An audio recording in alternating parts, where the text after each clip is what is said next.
including USAID, the Department of State, the Department of Interior, U.S. Fish and Wildlife Service, U.S. Department of Justice, the Department of Homeland Security, the Bureau of International Narcotics and Law Enforcement, among many others, working together with local, national, and regional counterparts on counter-wildlife trafficking and conservation initiatives.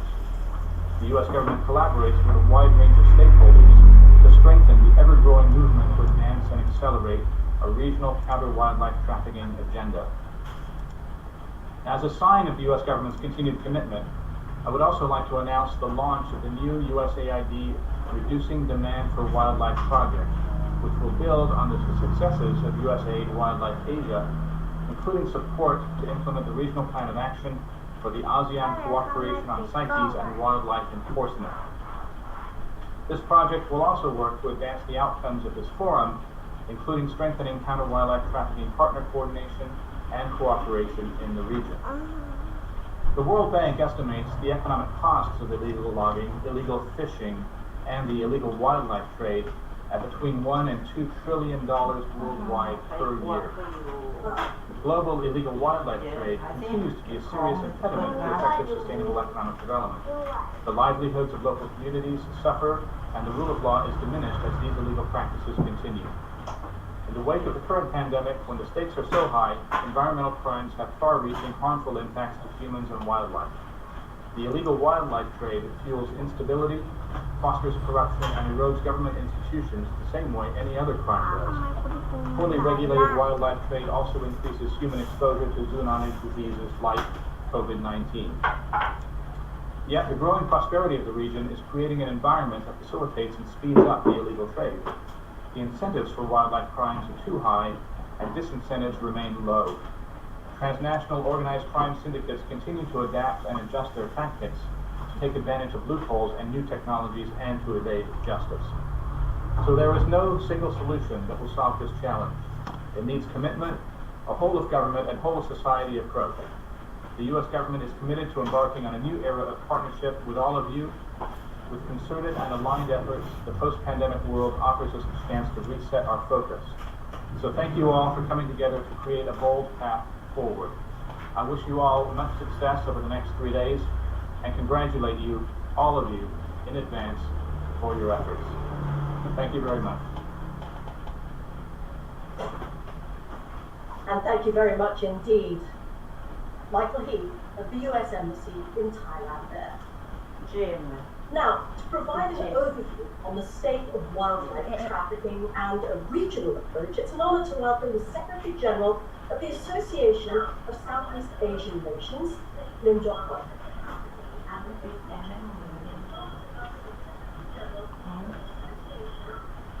Archer, Minister of Natural Resources and Environment of the Kingdom of Thailand. Mr. Michael Heath, U.S. Charge Affairs, U.S. Embassy Thailand, Peter Collier, Chief of Party, USAID Wildlife Asia, ladies and gentlemen, a very good morning to you all. I am pleased to be part of today's forum to advance regional partnership in combating wildlife trafficking in the ASEAN region. I would like to thank the Royal Government of Thailand for the opportunity to share with you the ASEAN's contribution in addressing the issue of wildlife trafficking and promoting sustainable forest management in the region. Excellencies, ladies and gentlemen, ASEAN is home to globally significant terrestrial and marine biodiversity.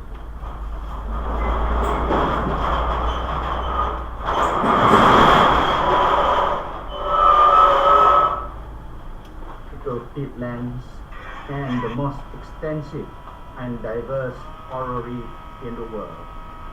This rich biodiversity needs to be conserved and sustainably managed to enhance our social, economic, and environmental well-being. However, wildlife trafficking still remains one of the biggest threats to our region's biodiversity. As estimated by Brookings Institute, the activity in ASEAN is valued around 10 billion per year.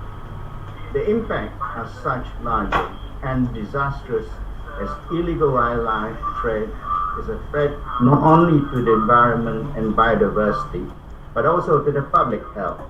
Recent researchers have highlighted the clear link between biodiversity loss and the emerging of future pandemic.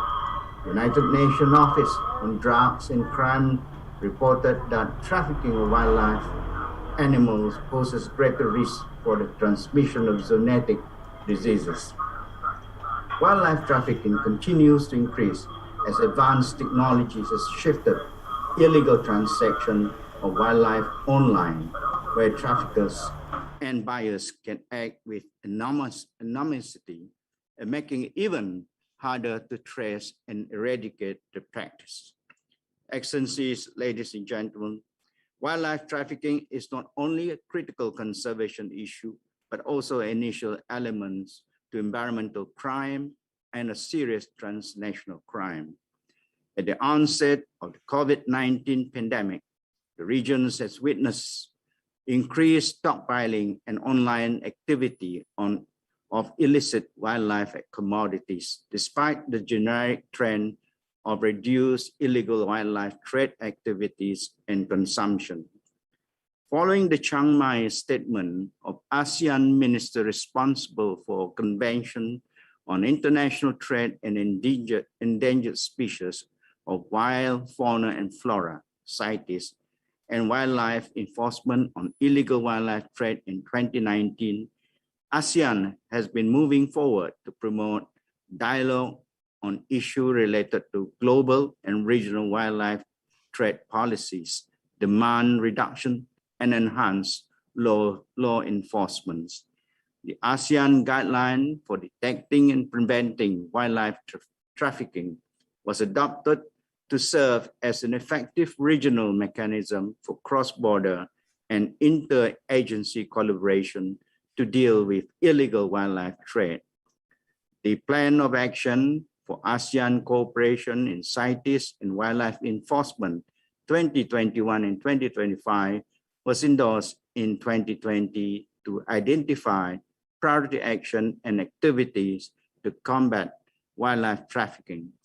This would be further complemented with the ASEAN Handbook on Legal Cooperation to Combat Illegal Wildlife Trade, which is expected to be adopted by ASEAN Minister on Agriculture and Forestry this October 2021. The ASEAN Comprehensive Recovery Framework, ACRF, and its implementation plan provide a solid foundation for getting our recovery in the right direction and address the regional long-term resilience. It also seeks to address the nexus between wildlife conservation and public health through promoting awareness on the risk of zoonotic diseases being spread through illegal wildlife trade and developing the ASEAN strategy for preventing zoonotic diseases transmission from illegal wildlife trade.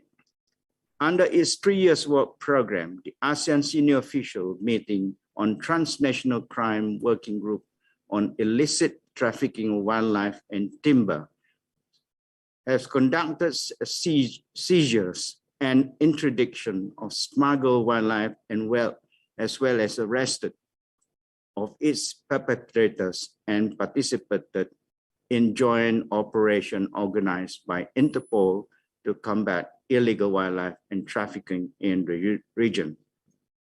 In addition to capacity building for the National Police Force of Forestry and Environmental Crime, ASEAN member states also issue national law and regulation to support the international obligation under CITES. The new work program for ASEAN covering the period of 2022 and 2021 will continue ASEAN cooperation on illicit trafficking of wildlife and timbers. These are some of the key actions our region has undertaken. But given the complex nature of illegal wildlife trade and the diverse set of actors involved in the various activities, bolster effort and collaborative action are needed to combat wildlife trafficking within the region and beyond. This is very critical. Excellency, ladies and gentlemen, I would like to emphasize several key points in addressing the issue of wildlife trafficking for further discussion at this forum. First, reducing demand for illegal wildlife trade is an important aspect to be addressed.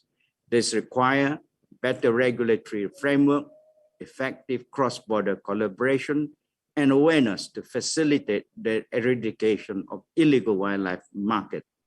I again reiterated that there is a need to promote further awareness to change consumer and producer behaviors of wildlife product through campaign, advocacy, and education.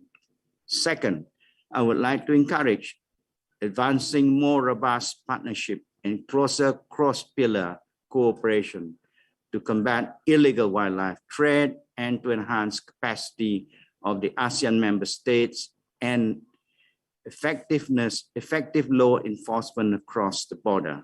Training programs and provision of facilities and means to national law enforcement agency to preserve and rescue wildlife in collaboration with external parties and dialogue partners may be considered in this respect. Thirdly, we need to recognize the value of sustainable natural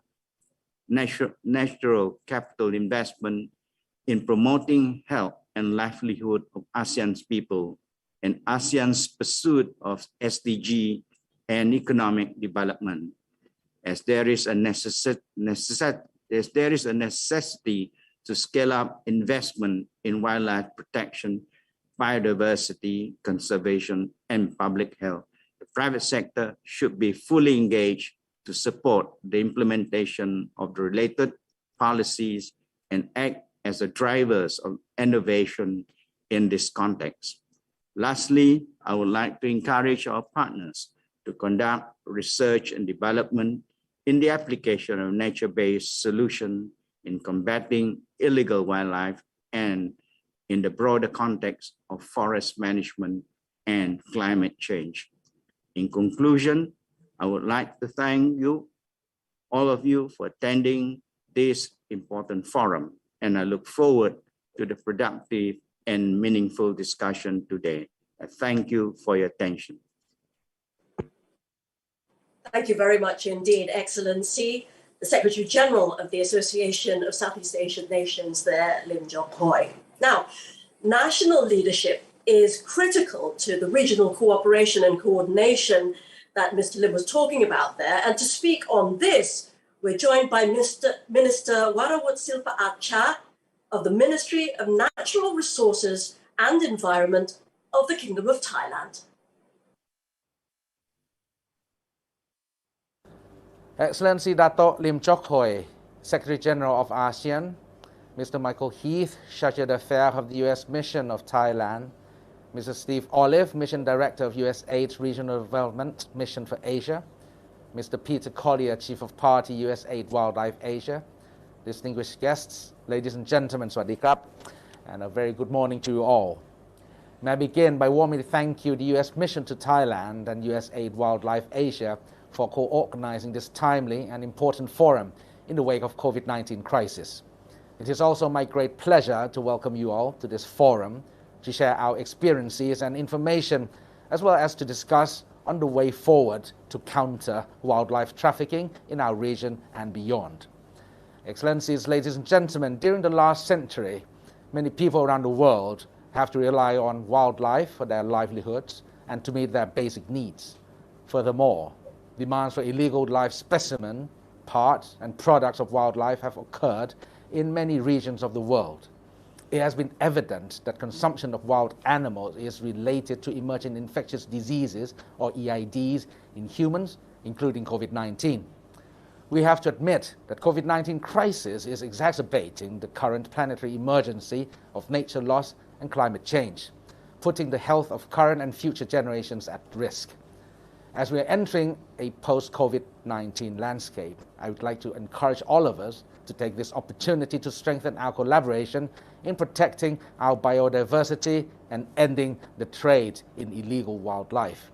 Ladies and gentlemen, the Southeast Asia, or ASEAN, is a sub-region that occupies only 3% of the Earth's surface, but known as one of the global mega biodiversity regions, which is the home to many iconic species, both terrestrial and marine, that need to be preserved for our future generations.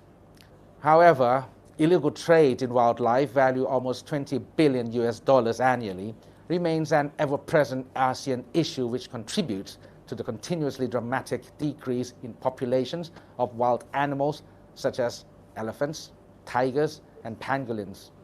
The sustainable use and illegal trade of wildlife are among the greatest challenges of ASEAN, as the economic, social, and environmental repercussions are severe and widespread in scale. The issue has recently gained the attention at the international political level. It is also currently recognized as one of the non-traditional threats to the national security of many countries. The Ministry of Natural Resources and Environment of Thailand is very well aware of this threat. We thus elevate our efforts in countering wildlife trafficking during the past decades.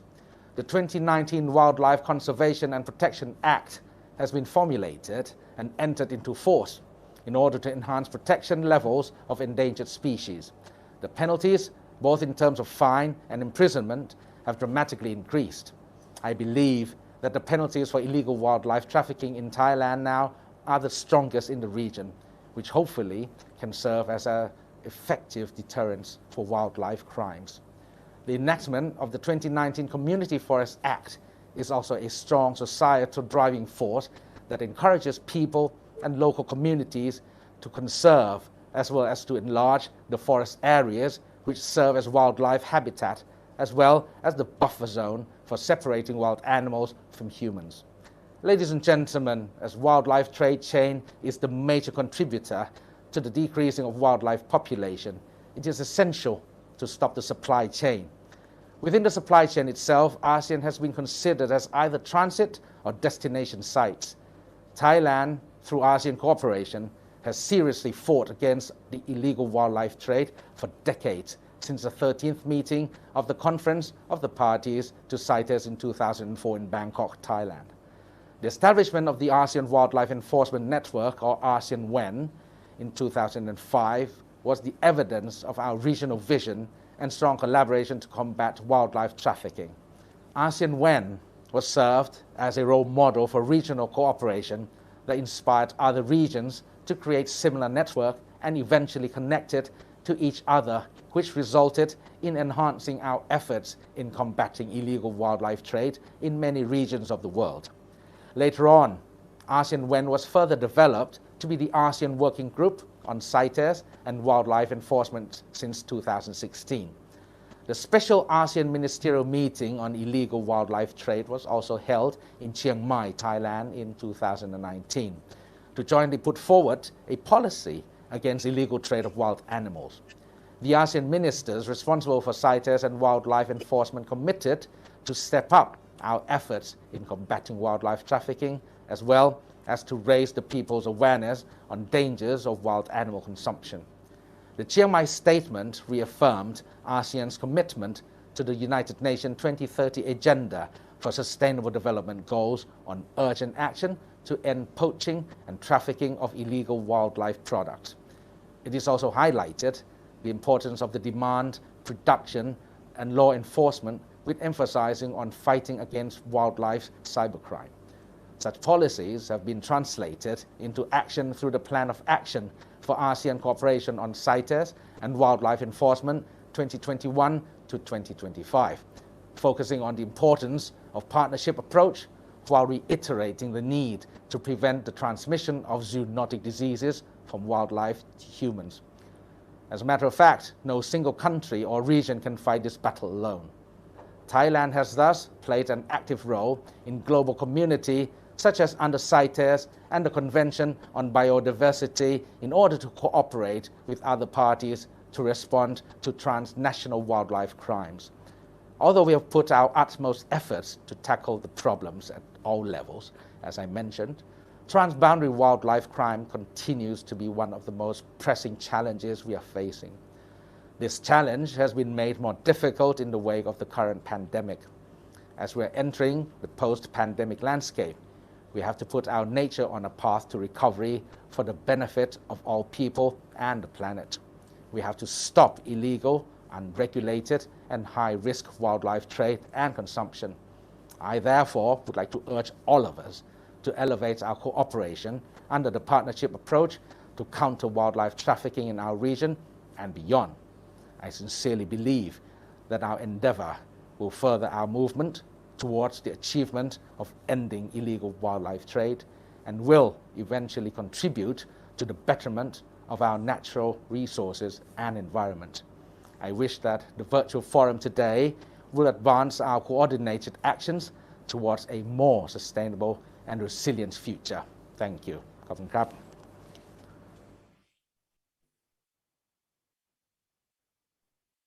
And thank you very much indeed, Excellency Mr. Silpa Archer there. Now we need to get an overview of the forum, and we're joined for that by Peter Collier, Chief of Party of USAID Wildlife Asia. Peter. Thank you, Veronica. Mr. Michael Heath, Charge d'Affaires, U.S. Mission to Thailand. Excellency Dato Lim Chok Hoi, Secretary General of ASEAN. Excellency Varawat Sopa Archa, Minister of Natural Resources and Environment, Thailand. Dr. Steve Olive, Mission Director, Usaid Regional Development Mission for Asia. Distinguished guests, ladies and gentlemen. May I begin by thanking our leaders for getting us off to such an auspicious start, and now summarize the background and purpose of this 3-day partnership forum. Developments the counter wildlife trafficking community has recently faced include increased global awareness of the urgency to counter wildlife trafficking, resulting in increased donor funding and more organizations doing great work, but without clearly coordinated efforts to achieve our common goals. At the same time, governments across Southeast Asia and beyond have equally recognized the urgency and taken action.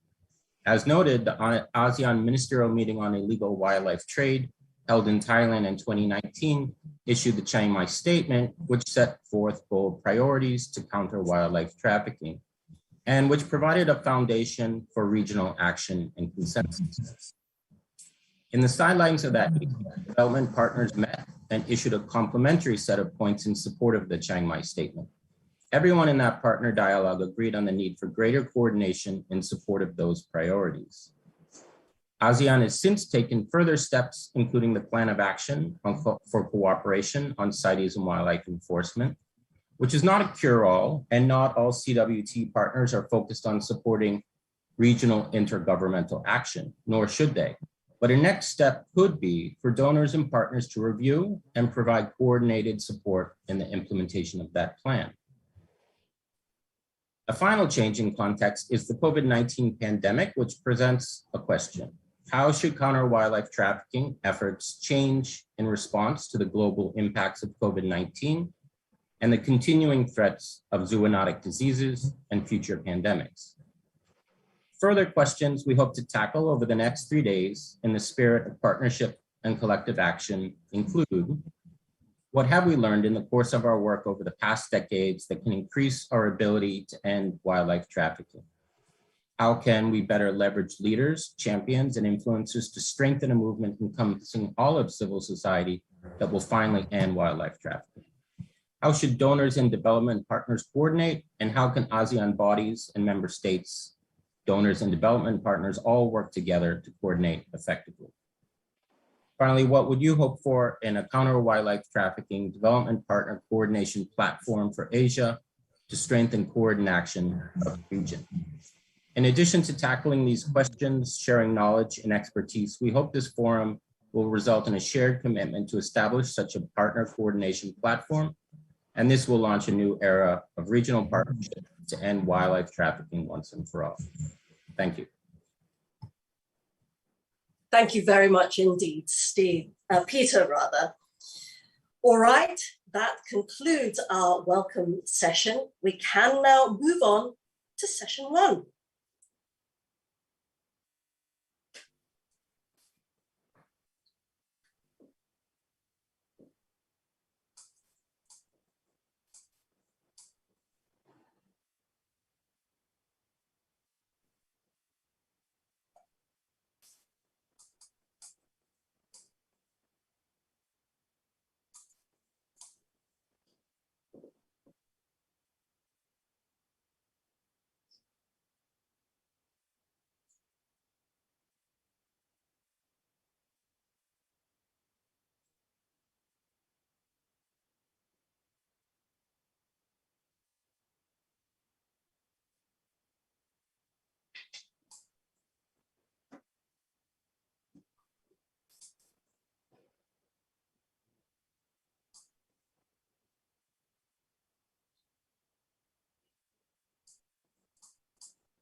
Welcome everyone. Session 1 is about sustaining a counter wildlife trafficking movement.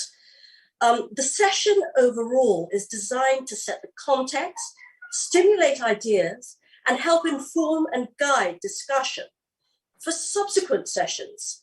And it's extremely relevant to all of the sessions to help us better understand where we've been, where we are, where we're going, and why. Specifically, it will set the session for session 2, when partners will talk about the legacies, impacts, and initiatives, and also sets the stage for session 5 tomorrow on advancing regional frameworks and discussion of the Chiang Mai Statement and ASEAN Regional Plan of Action on CITES and wildlife enforcement. It will support convergence of partner support around the regional plan of action. A brief reminder to our participants, there I see myself, that we would like you to use the chat box, which you should see at the bottom of your screen for any questions that you might have.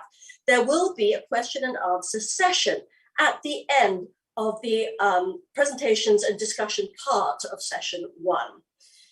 Without further ado, I'd like to introduce the 2 main presenters and moderators for the session. Steve Goldster is the Freeland Chairman, International Management Committee. It's a frontline, prominent organization working for a world free of wildlife trafficking and human slavery. He's an American environmental and human rights investigator and counter-trafficking program designer who's actually planned and participated in investigations and remedial programs to stop wildlife and human trafficking and to mitigate corruption and build governance in Asia, Africa, Russia, South America, and the USA. And also presenting is Grace Gabriel. Now, while working in the US media, she documented the rescue of 9 Asiatic bears from years of torture on bear bile farms. And she said that watching the bears take their first steps of freedom changed her from a mere observer to an activist. She is now Asia Regional Director of the International Fund for Animal Welfare. It's a pleasure to have you here. And over to you, Grace. Thank you very much, Veronica. Thank you for the opportunity to reflect on how far we as a global community have come in combating wildlife trafficking. 20 years ago, an elephant poaching epidemic started raging across Africa, spurred by the Asian demand for ivory. At the height of that poaching crisis, 100,000 elephants were killed in just 3 years, incentivized by the skyrocketing ivory prices in Asia. At an emergency brainstorm organized by Freeland under the USAID arrest program, we asked a wildlife trafficker, would you change to another contraband to smuggle? No, he said emphatically. To him, trafficking wildlife and their dead body parts generates much higher profit, yet carries much lower risk than smuggling drugs, arms, and people. Thankfully, the global community rose to the challenge. In the London Declaration, 42 countries collectively pledged to take action against wildlife trafficking as a serious organized crime. Since then, governments have also started to include combat wildlife trafficking on the agendas of their economic and security negotiations, bilaterally and multilaterally. High-level political will to address the scourge of wildlife crime has translated into a series of ivory trade bans. The leadership China and the United States took to close their respective domestic ivory markets has created a domino effect worldwide. France, the United Kingdom, Israel, and now Singapore have all tightened their domestic laws to prohibit ivory trade. Australia, New Zealand, and the European Union have also made similar commitments. Efforts from the private sector to combat cyber wildlife crime have also grown in parallel with the internet. As early as in 2008, Alibaba and its Chinese subsidiary Taobao had banned from their platform the trade of parts and products from elephants, tigers, rhinos, pangolins, turtles, bears, and sharks. To encourage this kind of zero tolerance policy, WWF, Traffic, and IFAW convened the online technology sector through a coalition approach to keep wildlife offline and in the wild.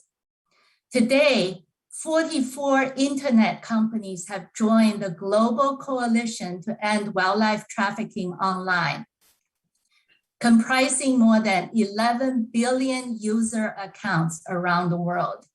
As of this year, coalition companies have reported blocking or removing over 11 million posts and listings of illegal wildlife for sale. The strong stand from the private sector also mobilized higher political will from governments. China, the Czech Republic, Russia, Portugal, France, and the UK have amended their domestic legislation to include cyber wildlife crime. Ivory trade bans cause ivory prices to plummet, lowering profits for trafficking. Ivory trade bans mobilize enforcement, increasing the risks for traffickers. Ivory trade bans have also removed ambiguity in the minds of consumers, stigmatized ivory consumption, contributing to demand reduction efforts. In a recent survey, WWF found just 18% of the Chinese respondents intend to purchase ivory in the future, a drop from 43% prior to the ivory trade ban. However, in a study of ivory trade in 10 Asian countries since China's trade ban, IFAW has found significant ivory production, trade, and consumption shifting to China's neighboring countries, undermining law enforcement and demand reduction efforts in the Asia region. Going forward, what we need is to go both linear and depth. By linear, I mean we need to continue to address every link on the wildlife trade value chain, from supply to transit to destination. By depth, at every link on that chain, we need strong and clear domestic policies and laws. That, combined with vigorous enforcement and meaningful penalties for violators, will have an effect on reducing demand and changing social behavior. It's imperative that we apply this holistic and proactive approach to combat wildlife trafficking. As COVID-19 shows, our success or failure impacts the health of both biodiversity and people. Thank you very much.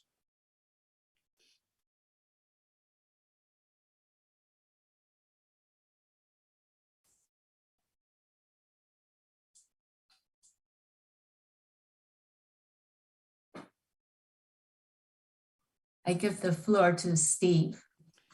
Thank you, Grace. Sorry. I'll focus on the 3 C's that I think make or break good CWT with one overarching theme based on my observations in the ASEAN region over the past 20 plus years. And this is focus more on rewards than punishment. The 3 C's are capacity, connectivity, and collaboration, which is partnerships. First, on capacity, there's been adequate basic CWT training conducted across the region since 2000. There's a slew of good programs that are even still available. Advanced skill building is in progress that focuses more on supply chain analysis and disruption. This is all good. But beware, some now say, let's go beyond training. There's been plenty of that. Yes, let's go beyond training, but don't stop training. Training is like exercise. When you stop, you lose your muscle. We have to convert the training to action. And the good news is there's a way to do that. A good use case of effective capacity building between 2014 and 2020, Thai Anti-Money Laundering Organization, or AMLO, used technology, training, and tips to identify over $40 million worth of mysterious wealth linked to suspected wildlife traffickers. And then they seized about half of that. These were well-trained officers to begin with, and we simply filled some of their gaps with technology, particularly digital forensics, and specialized technical assistance over the course of 5 years. AMLO gets to keep a percentage of these seizures and forfeitures, so they are incentivized to improve their capacity and to use it. They are rewarded. We need to see more of that. Connectivity. It was slow at first. Between 2000 and 2005, some countries denying a trafficking problem, some even finger pointing. And then the cross-border connectivity really took off starting in 2007 with ASEAN WEN being a key factor. We saw 10 countries meeting under the ASEAN flag, sharing information on wildlife trafficking, and developing relationships around the common goals of catching crooks and seizing wildlife. Perhaps there was too much focus on seizures and not enough on destroying supply chains, but you have to start somewhere. At that time, police were just coming on board while customs were, and still are, the ever-present frontline defense. This connectivity by 2010 extended to China. And then by 2012, we saw ASEAN nations, China, Africa, the United States, WCO, CITES, and Interpol working together on joint CWT law enforcement operations. And these certainly did go beyond seizures to identifying and putting pretty good dents in criminal supply chains, and very importantly, producing significant intel. Today, there are still some promising CWT law enforcement connections made across borders, but it appears less intense than before. I think US-Chinese tensions have slowed things down a bit, as did, ironically, the higher level priority attached to CWT, which I'll get to in a minute. But the good news is there is massive intel on the trade. We know the IWT supply chains, and police and other law enforcement organizations are now more interested. So we just need to break the supply chains. Finally, on collaboration or partnerships. This is not the same thing as connectivity, because after you connect, you have to collaborate to achieve success. I've seen that CWT collaboration in this region, like anywhere, works best when each partner is incentivized to play their unique role and contribute to a group effort. Here, I'm not just talking about local stakeholders, but also international actors. The CWT landscape in this region has been, I think, beautifully international. A use case of successful collaboration, the original Operation Cobras, when ASEAN WEN hosted gatherings between 2012 and 2014. China co-chaired these with the United States, and all parties were resourced and achieved major successes. And they shared the glory. Local stakeholders were put out front and even publicly rewarded by UN CITES. Those plaques and photographs still hang on many walls. We need more of that. Another relevant use case that shows more than half-baked success, the Thai AMLO case that I mentioned before, in which they put a major dent into a syndicate. This case could and still can do much for wildlife if it becomes an international effort of multiple FIUs and other agencies working across borders to destroy a cross-border criminal supply chain. There were efforts to make this happen, but there was pushback. from non-ASEAN stakeholders. It was a wasted opportunity due to turf battles. We need less of that. So where to go from here? First, overall, recognize that the ASEAN community, including the law enforcement, is more attracted to and comfortable with rewards and prevention than punishment. Two specific recommendations going forward. First, combine capacity building and connectivity and focus on identifying and seizing assets. This has worked in ASEAN, including with the use of CTOC, so scale it. Secondly, set up conservation restitution funds that feed off of the asset seizures and forfeitures. In other words, make traffickers finance CWT. Finally, let's recognize and address the elephant in the room, competition among NGOs and government agencies, especially the non-ASEAN actors. We can all turn our passion into more impact.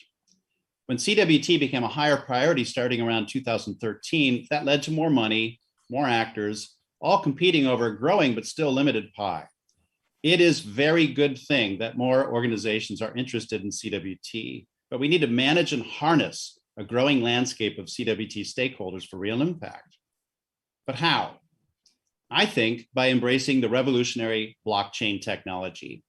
Specifically, tokenize projects and track and reward impact and collaboration. Governments, including non-ASEAN stakeholders, need to account for how they spend their time and money in CWT. And this in itself can take up a lot of everyone's bandwidth. Blockchain technology tailored for CWT can provide the accountability that everyone needs while rewarding and incentivizing good verified performance. I plug this use of technology for CWT in the region because, for one thing, that is what my organization's working on, but also because I really think it will allow more investments of time and money to go into direct impact rather than admin, overheads, and conventional time-consuming monitoring and evaluation systems. In my experience, law enforcement in every ASEAN country can find, jail, and issue major fines to crooks when they want to, and fast. It's when they are incentivized, meaning the boss says to do it, or when there are rewards in the form of credit, promotions, or sharing in the seizures-related bonuses. It's worth noting that some of the largest seizures in the region are sometimes tied back to one group of traffickers ratting on another. So imagine the potential for exploiting such competition and divisions. Thank you. Thank you very much indeed, Steve Goldster and Grace Gabriel before him. Those were incredibly inspiring and important setups for the conference as we go ahead and do them and discuss further issues that have been brought up and go in deeper.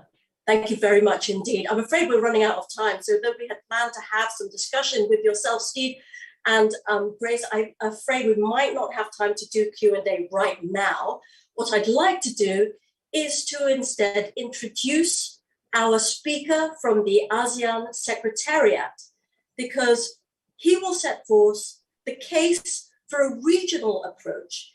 It takes more than a village. That's the name of his talk. And it's really about how initiatives connect and reinforce each other at the local, national, regional, and international level.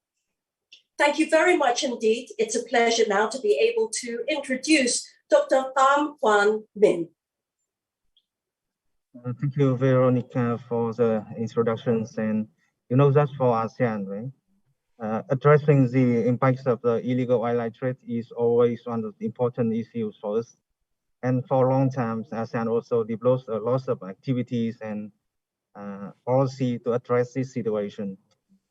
I have some slides to highlight the key points and key policy of ASEAN. And in my presentation today, I think that I focus on the three important issues. The first is for the regional policy framework. The second, focus on the regional platforms and the partnership and way forward. We also try to see how we can work together through the mechanism of ASEAN. Next slide, please. Next slide, please. And you see here in ASEAN, we have the three important blueprint 2025. This is the vision of ASEAN.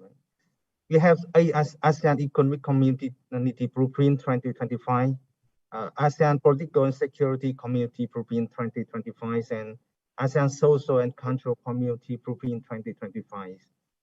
And also important for addressing the impacts of the illegal wildlife trade.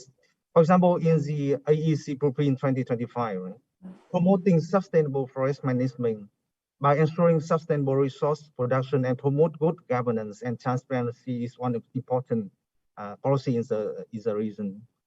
Based on the AEC Blueprint 2025, ASEAN also develops a different strategic plan action for promoting cooperation in forestry sectors, and addressing the illegal wildlife trade is one of the important activities that we also focus on.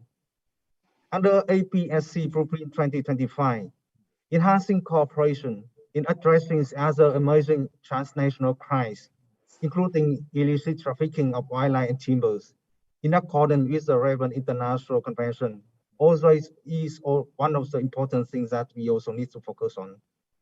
And under the social and cultural conservation and sustainable management of biodiversity and natural resources is always our priority. To implement these three important blueprints, many mechanisms has been established in ASEAN under different ministries. Right? For example, in my case, under the AEC blueprint, this also focused on with the support from the Ministry of Agriculture and Forestry, we call AMAP. Next slide, please.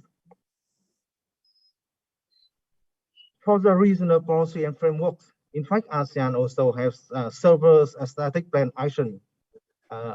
You can see here the SPA for forestry 2016 and 2025. In this SPA, strategic plan action for forestry, we also focus on the development of a framework for enforcement cooperation at ASEAN level to address the transnational crimes and forestry activity, and also facilitate the cross-border enforcement. I think that this is important, right? Because in any case, right, the framework must be there for the member states and for the partner to work together. Facilitates cross-learning among ASEAN member states in enhancing sustainable forest management practices is one of the important activities that we are now focused on. Of course, combating illegal forestry activity and timber trade is one of the important mechanisms. Thus, we also have working groups on sited and wildlife enforcement, and this working group also work with different partners. I believe that in this forum, some of you also may attend the working group on sited and wildlife enforcement to discuss about how we can stop the situation of the wildlife trafficking. That's one of the important plan actions that I believe here is the plan action for ASEAN cooperation on CITES and wildlife enforcement 2021 and 2025. This POA is just developed by the member state and endorsed by minister in 2020. Under this POA, some activity has been identified. For example, to conduct a study reviews on the risk of the zoonotic disease being spread through the legal and illegal international trade in wildlife, and establish a policy and mechanism to minimize these risks. Developing the strategy for forestry and wildlife management that take into account the needs to prevent the transmission of zoonotic disease from wildlife to human. Also one of the priorities that we also want to focus on the periods 2021 and 2025. That's all of you also may know the Chiang Mai statement of ASEAN Minister responsible for CITES and wildlife enforcement on illegal wildlife trade. In fact, this statement is one of the key documents in ASEAN that we want to follow the guidance from the minister. We want to emphasize the importance of developing a cooperation at all levels to eradicate wildlife poaching and trafficking. In this statement, I would like to highlight some key aspects: global and regional wildlife trade policy, demand reduction, law enforcement, and wildlife cyber crimes are always important issues that we need to focus on. Next slide, please. For the regional policy framework, I also like to highlight some key frameworks that ASEAN is working on. For example, work plan for forest law enforcement and governance implementation 2016 and 2025. This work plan aims to achieve sustainable forest management for enhancing the international competitiveness of ASEAN forestry products that meet international requirements, and which is consistent with sustainable forest management practices, including conservation, protection, and contributes to the poverty reduction in the region. The ASEAN guideline for detecting and preventing wildlife trafficking was adopted by the Minister in 2019. This guideline aims to develop an effective regional mechanisms and to improve collaboration among relevant law enforcement agencies dealing with detecting and preventing wildlife trafficking and other wildlife enforcement issues. I believe that this guideline is one of important document in ASEAN, and we also encourage the partners to work with the ASEAN sectors to implement the ASEAN guideline. In this October 2021, ASEAN Handbook on Legal Cooperation to combat illegal wildlife trade will be adopted by the Minister. We hope that this guideline will provide a resource, reference, and tools to support law and policy makers, both nationally and in the region, to strengthen relevant laws and policy on illegal wildlife trade.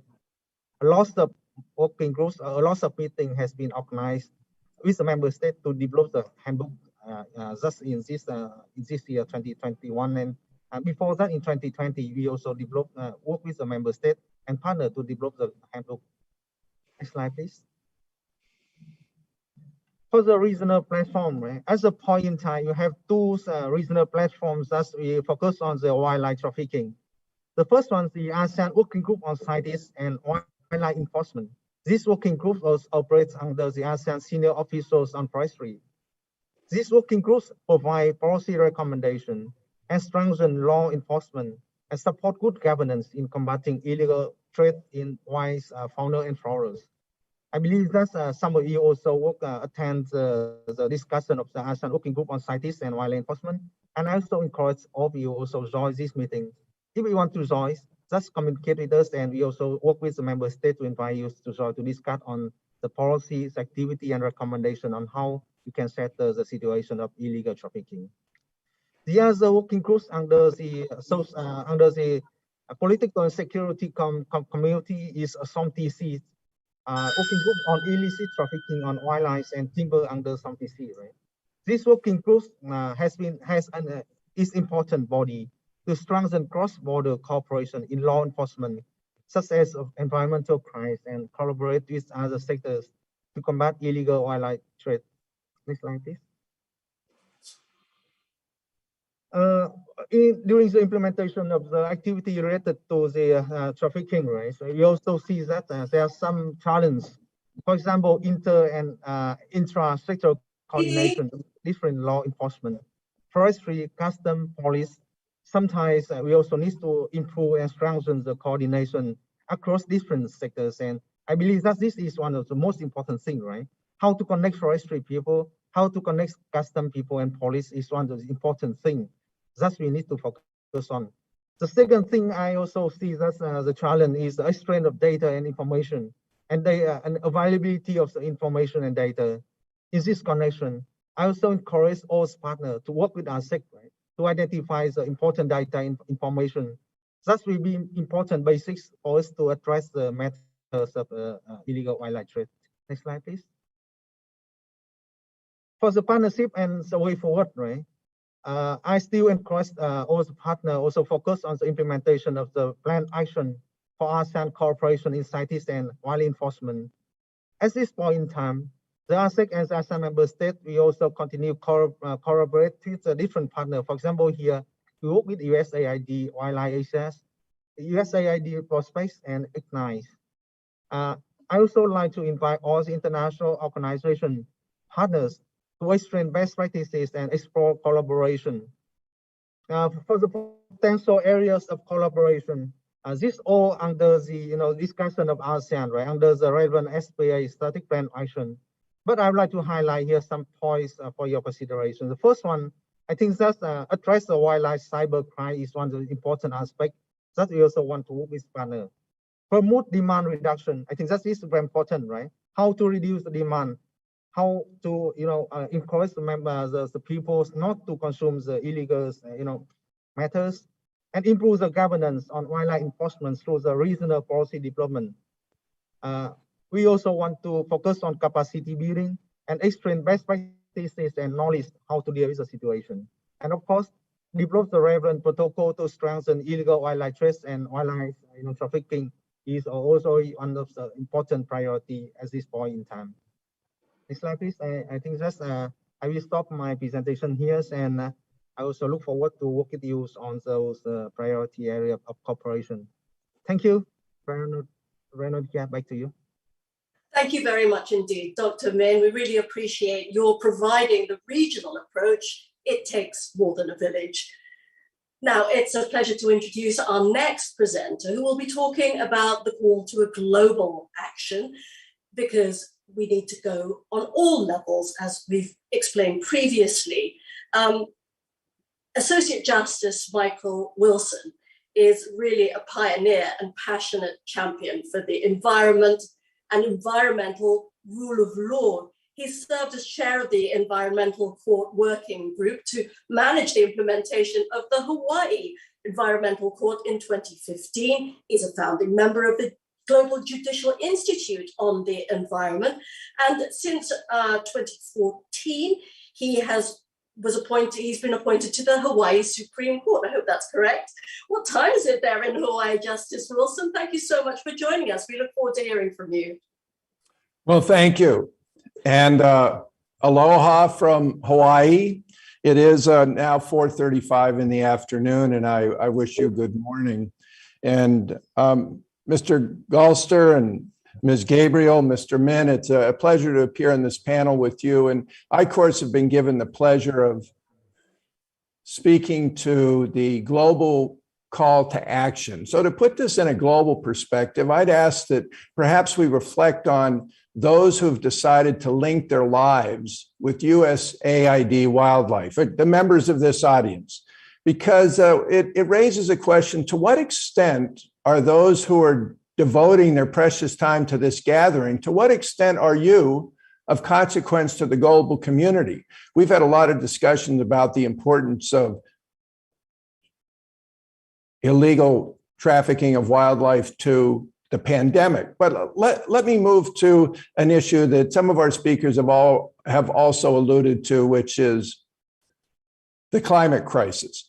In an iconic, critically important speech on December 2nd of last year, the Secretary General of the United Nations spoke about the most important issues facing humanity globally. He spoke in terms of two emergencies: the COVID pandemic, which has been discussed to a certain extent today, but he also focused on the climate emergency, and he expressed the consensus of virtually all who have looked into the dire future we are headed for, who shared his warning that the climate crisis is a far greater emergency than the COVID pandemic. The Secretary General made it clear that there can be no solution to preventing this existential threat to humanity, this global warming. There can be no solution without biodiversity. He stated that biodiversity is not just cute and charismatic wildlife. It is the living, breathing web of life.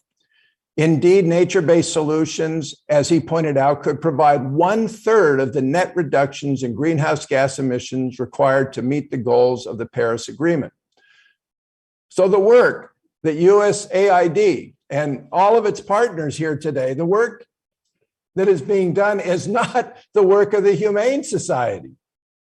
Protectors of wildlife are true environmental defenders, guardians of humanity, the practitioners of the formula for survival, and the saviors of the greatest carbon sink mechanism available to humanity, the living earth. Nature feeds us, clothes us, quenches our thirst, generates our oxygen, shapes our culture and our faiths, and forges our very identity, in the words of the Secretary General. I've seen the courage of those who have stepped forward to protect biodiversity in a past era, when biodiversity was seen as a dalliance of those who have an unrealistic attachment to plants and animals. As a director of the Department of Land and Natural Resources of Hawaii, I worked with heroic resource managers and protectors of nature who never gave up, although Hawaii had the least funded resource management program in the United States. But this is a new era where your work holds the solution to a fearful emergency that is the worst emergency yet faced by humanity. The International Energy Agency has estimated that the cost of effectively reducing greenhouse gas emissions is $1 trillion a year. And that's during the few remaining years we have left to avoid catastrophic levels of greenhouse gas emissions. Two data points often discussed now. Within the next 40 years, 160 million people have to leave Bangladesh because of sea level rise. The most productive food producing part of the world in Southeast Asia that produces rice will be dead because of sea level intrusion. So since the International Energy Agency issued its approximation of the cost to address the climate emergency, and since the Secretary General's speech of last year, the IPCC has issued its report declaring that the environmental catastrophe of 1.5 degree world is approaching faster than expected. And as the Secretary General has said, the world has not met any of the global biodiversity targets set for 2020.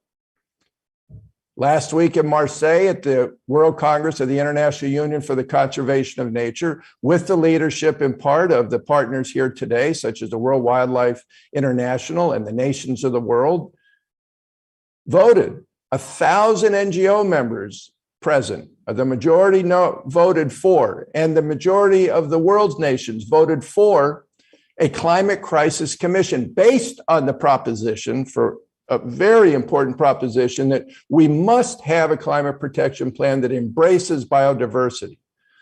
So now, protection of wildlife and the habitat upon which they depend must be taken to an unprecedented scale of truly global proportions. And enforcement can no longer languish. You, those that are on the front line now of biodiversity, are on the front line of the solution for humanity. The protection of the pangolin, the protection of the tiger, the protection of the elephant, the protection of the rhino. It's just a symbol of protecting ecosystems that are the true carbon sink for the world. So you are the true environmental defenders, I repeat, the protectors of Earth's wildlife and its life-sustaining ecosystems. You are the guardians of humanity, the practitioners of the formula for survival that is now becoming apparent. And the work you do makes you the saviors of the greatest carbon sink mechanism available to humanity, which of course is the living Earth. So I salute you and honor your work and courage, the courage to work against the odds. And the success of avoiding a 1.5 degree world is possible. Biodiversity can save us thanks to you. So aloha, and thank you very much for the work. It is the work that must be done if we're going to protect the Earth from a 1.5 degree future. Mahalo. As we say in Hawaii, aloha and mahalo. Thank you very much indeed, Justice Michael D. Wilson of the Hawaii Supreme Court there in the USA. And I'm afraid with his words, we're going to have to conclude session one. We had hoped to have some Q&A, but it seems that we're running a little bit over time. So I'm going to say thank you very much again to all our speakers during this session, known as Sustaining a Counter Wildlife Trafficking Movement, Steve Goldster, Grace Gabriel, and Van Kwam Min. We thank you very much indeed. And without further ado, let's move on to session two.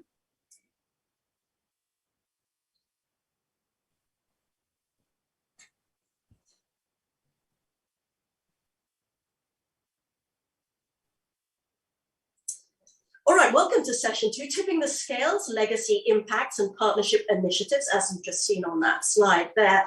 And what we're trying to do in this session is to talk about how strong partnership initiatives have advanced approaches at national, regional, and international levels, how these approaches are being tailored, integrated, and institutionalized, and what's next. This discussion is going to be in a panel that will be moderated by the very distinguished CEO of WWF Thailand, Natalie Paholyapin. It's great to have you here. WWF, of course, very well known for its activity in tiger conservation, human elephant conflict, illegal wildlife trade, and reducing single-use plastic pollution. And she's also a board member of the WWF Foundation, a local organization that works with WWF Thailand. I'll leave the rest of managing the session to you, Natalie. Thank you. Thank you, Veronica, for the introduction. Good morning, ladies and gentlemen, and welcome to session 2, Tipping the Scales, Legacy Impacts and Partnership Initiatives. It is an honor and a pleasure to be with you all today. This session's objectives are to, number 1, share approaches developed through a partnership and joint organizational efforts that contribute to CWT. Number 2, discuss legacy tools that can be used by the CWT community. And we hope that by the end of this session, we all will have an improved understanding and appreciation of various partnership approaches, and also a greater awareness and appreciation of the various tools that will enhance CWT partnerships. Furthermore, this lesson will provide insights that will be relevant to session 3 on lessons learned. This session will begin with a short presentation by a speaker, followed by a panel discussion, and then we will end with a Q&A. I will first quickly introduce our 5 panelists, then I will introduce our presenter. Our 5 panelists are Rabia Mushtaq, Communication Specialist, Wild Aid Thailand. She's responsible for successful demand reduction campaigns like A Good Life is Free of Killing, in partnership with USAID Wildlife Asia and the DNP. Chen Yue Ma, or YK, she is the program manager at IFAW, China, overseeing wildlife crime research, enforcement capacity building, and wildlife consumption behavior change. YK oversaw USAID Asia demand reduction campaigns in China. Steve Goldster, whom you've heard of in the previous session, joins us again. He's the founder and chairman of the organization Freeland, which works on counter-trafficking. Steve is an expert on transnational organized crime, trafficking, and illicit markets. Jesada Tawikan, or Jesse. Jesse is the Regional Illegal Wildlife Trade Program Manager at WWF Greater Mekong. He leads and coordinates technical capacity building aspects of CWT for all the 5 Greater Mekong countries in WWF. Georgina Lloyd, she is the Regional Coordinator for Asia and the Pacific of Environmental Law and Governance at the United Nations Environment Program. Her work covers environmental rights and crime and technical assistance in environmental law. Now, last but not the least, our presenter is Mr. Craig Kirkpatrick, Regional Wildlife Conservation Advisor, USAID Regional Development Mission for Asia. Craig oversaw the implementation of USAID Wildlife Asia, a 25 million activity to combat wildlife trafficking in continental Southeast Asia and China. And now I invite Craig to the floor. Over to you, Craig. Thank you, Natalie. It is with great pride that I open this session. It's all too rare that I have a chance to really sing the praises of this great team and all that they've achieved. And while I am quite proud of the accomplishments of USAID Wildlife Asia, of IFAW and Freeland, Traffic, FHI 360, RTI, when I talk about the Wildlife Asia team, I mean something broader. I mean the community that Wildlife Asia is a part of. There are civil society organizations like WWF, like Wild Aid, like the Wildlife Conservation Society. There's religious organizations like the Vietnam Central Buddhist Association or the International Network of Engaged Buddhists. We have national and international organizations like Thailand's Department of National Parks, Wildlife, and Plant Conservation, the Thai Supreme Court, the Vietnam People's Police Academy, the Vietnam Central Committee on Propaganda and Education, the ASEAN Working Group on CITES and Wildlife Enforcement, the ASEAN Inter-Parliamentary Assembly, ASEANAPOL. And of course, there are our US government counterparts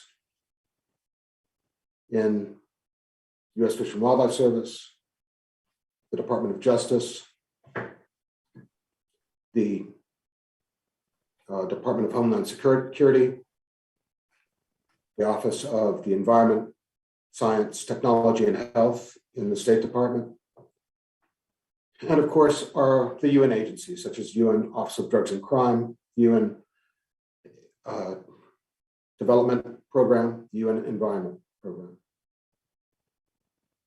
So that's what I mean when I talk about the community that we have, this coalition or this alliance or this movement. And just think about what we've accomplished over the past 5 years. We've taken behavior change techniques that were commonly used in public health and applied them to counter wildlife trafficking and reduce consumer demand for wildlife.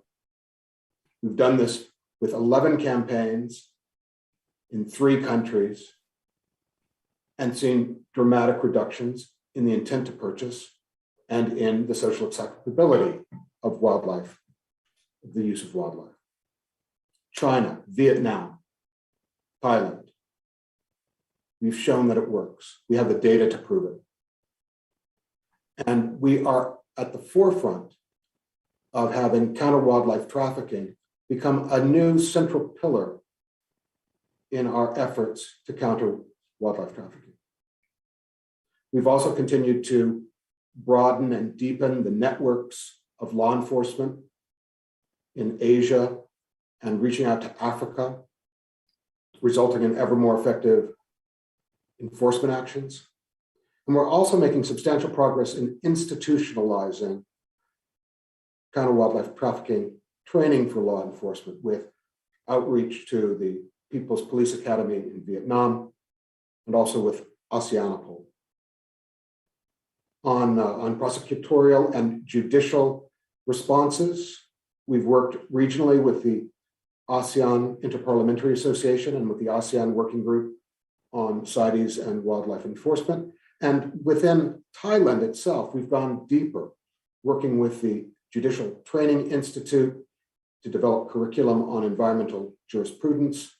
And also, we've helped bridge the divide between law enforcement and case prosecutors through a rapid reference guide to assist enforcement collect the information that is needed by prosecutors to successfully bring criminals to justice. So as I end my remarks, I want to return to an earlier point. This is about much more than individual successes that we've had with Wildlife Asia. It is even more fundamentally about our partnerships, about our comradeship, about the growth of this movement. It's a movement dedicated to peace and prosperity, to the rule of law, and to the protection of precious biodiversity. So without further delay, let me turn over to the other panelists to describe their extraordinary achievements. Thank you, and it is an honor to work beside you.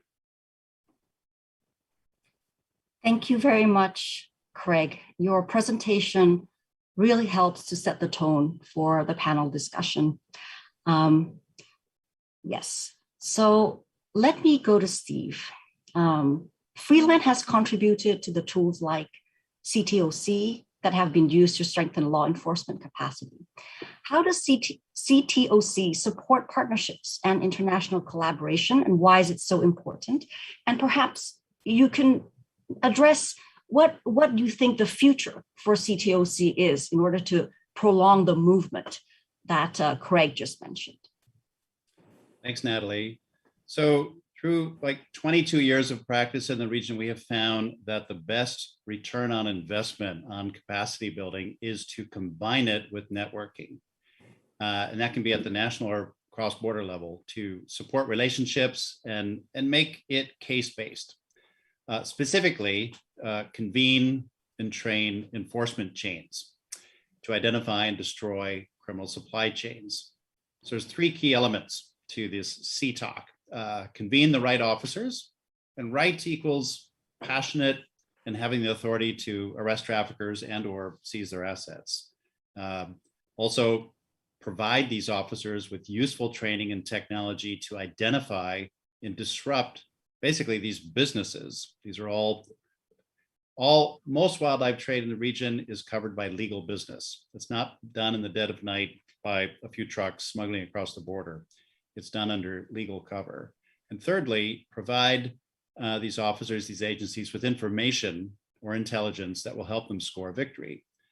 So we've developed a program with the support from USAID and INL that combines all of this, the training, the technology, and the intelligence. And it's called CTOC, Counter Transnational Organized Crime. It has two parts, formal training and OJT, on-the-job training. And thankfully, it's catching on. It's being expanded now in the Coral Triangle, Africa, and South America in partnership with governments in these regions and with support by INL and AID. So this will facilitate further cross-border collaboration through the use of common CWT tools. Thank you. Thank you, Steve, for being really concise but useful at the same time. Next, I might want to just turn my attention to one of our panelists who works very closely in this area with Steve. So Jesse, would you like to add anything to what Steve said? Thanks. Sure.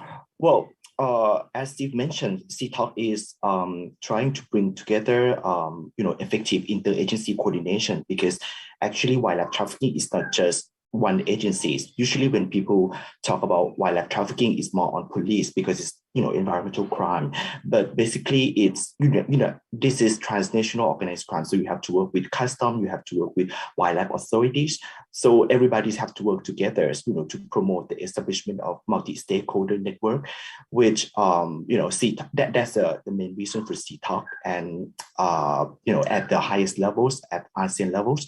But one thing that I just want to highlight, as the speaker mentioned at the beginning, that we have bigger level at ASEAN when, like the biggest levels, but right now WWF have been trying to innovate the ideas, trying to put it down at the local levels, at we call provincial levels, at provincial wildlife enforcement network, and we see some kind of discussion and share information together. So that's the things that we see the importance of CTOC and interagency coordination at the highest level down to provincial levels.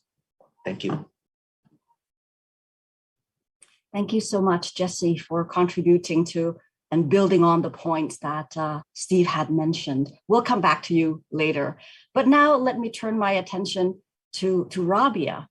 Wild Asia, USAID Wildlife Asia work together on SBCC campaigns in Thailand, social behavior and social behavior changes campaign in Thailand, if I translate the acronym correctly. Now, this campaign aimed to reduce demand for wildlife products driven by spiritual beliefs. Very interesting. And it succeeded by half to reduce the demand in potential customers. So it'd be really interesting to hear what factors contributed to this success and what were some of the challenges that maybe others can learn from you. Thank you, Rabia. Thank you, Kunatli. Well, there are both internal and external factors that contributes to success of any campaign. And I would like to take this opportunity to highlight 3 internal factors that really stood out from an execution standpoint and help in reducing consumer demand for ivory and tiger products. First is pre-testing, which is testing your messages, messengers, materials with your audiences to ensure they work. Like even a small focus group discussion can help point you in the right direction and ensure acceptability, likability, and shareability of the campaign message. And second, we found that online advertisements really worked. We used targeted Facebook ads, and that gave us the freedom to select our audience based on their interests, location, gender. And because it was on Facebook, we saw real-time discussions and adapted our future messages accordingly. Lastly, strong visuals with a strong message really worked to help question long-held beliefs in Thailand. And it's something we've always seen looking at the trend in Thai media. But these visuals, they need to pair it with a message that appeals to the audience's motivations and beliefs and questions that. And yes, with any campaigns, there were a few challenges as well. For us, it was, when engaging social media influencers or pages to share a campaign message, some turned us down. And we found that, they preferred to share news that is current, related to an ongoing discussion in the society, and with the freedom to kind of create their own version, almost like a partnership. And lastly, I think we had to deal with a lot of this rejection when it came to securing social media, securing media placements in general. The challenge of reaching the 1% or 2% of the population who use these products meant that our media placement had to have a component which is very targeted, mixed with a mass media strategy. And the targeted media like Amulet websites and magazines declined to place our ads as they felt that our message would make their readers feel uncomfortable and not return to their platform again. So we basically, revised the strategy and focused on online advertisements as that was performing well.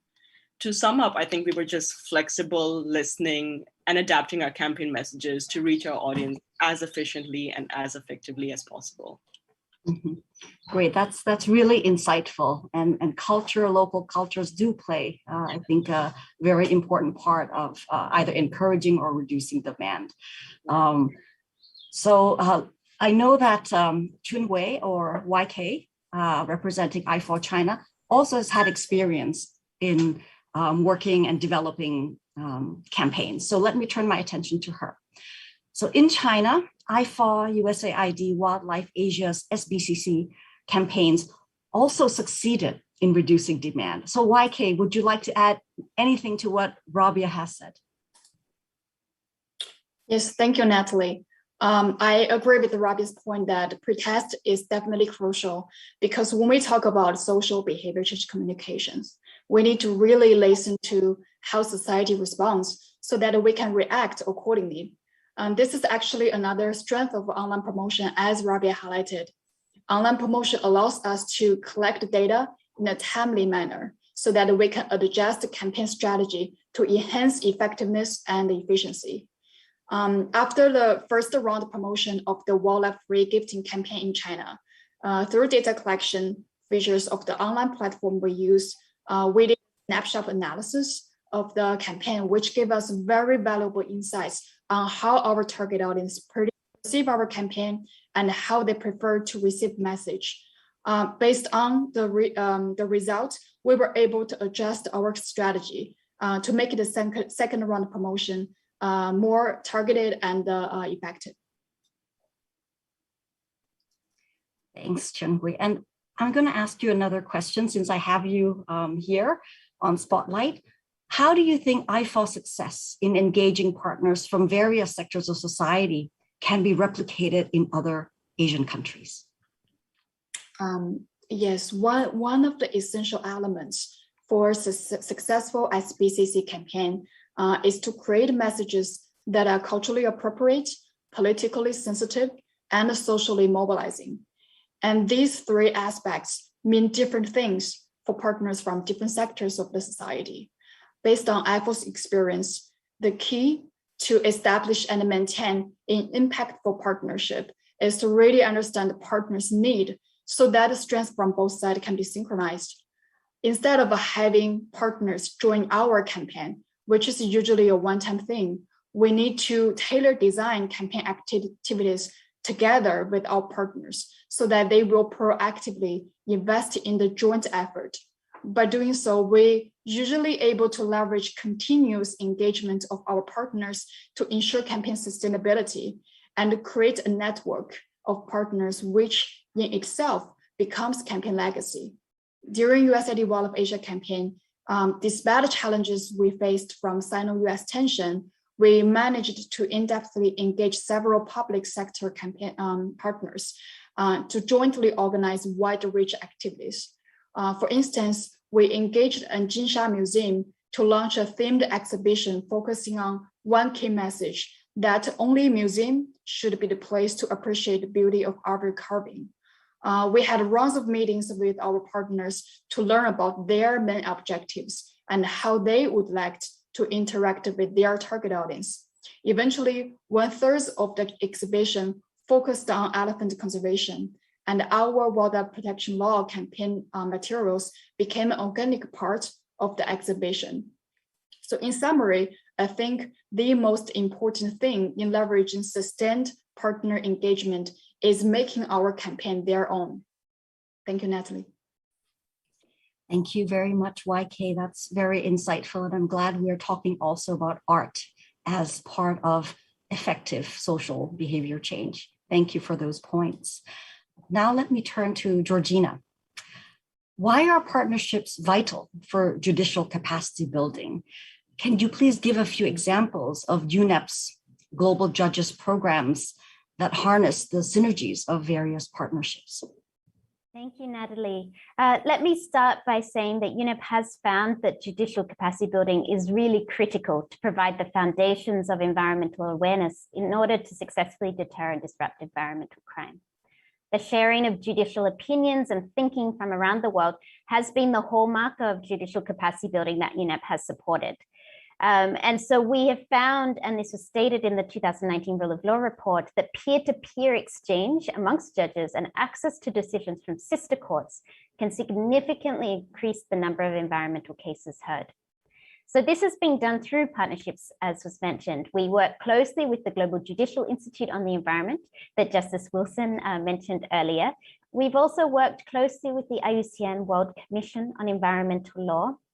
And UNEP has supported the Asian Judges Network on the Environment, together with the Asian Development Bank, and through this platform held forums regionally and sub-regionally since 2012.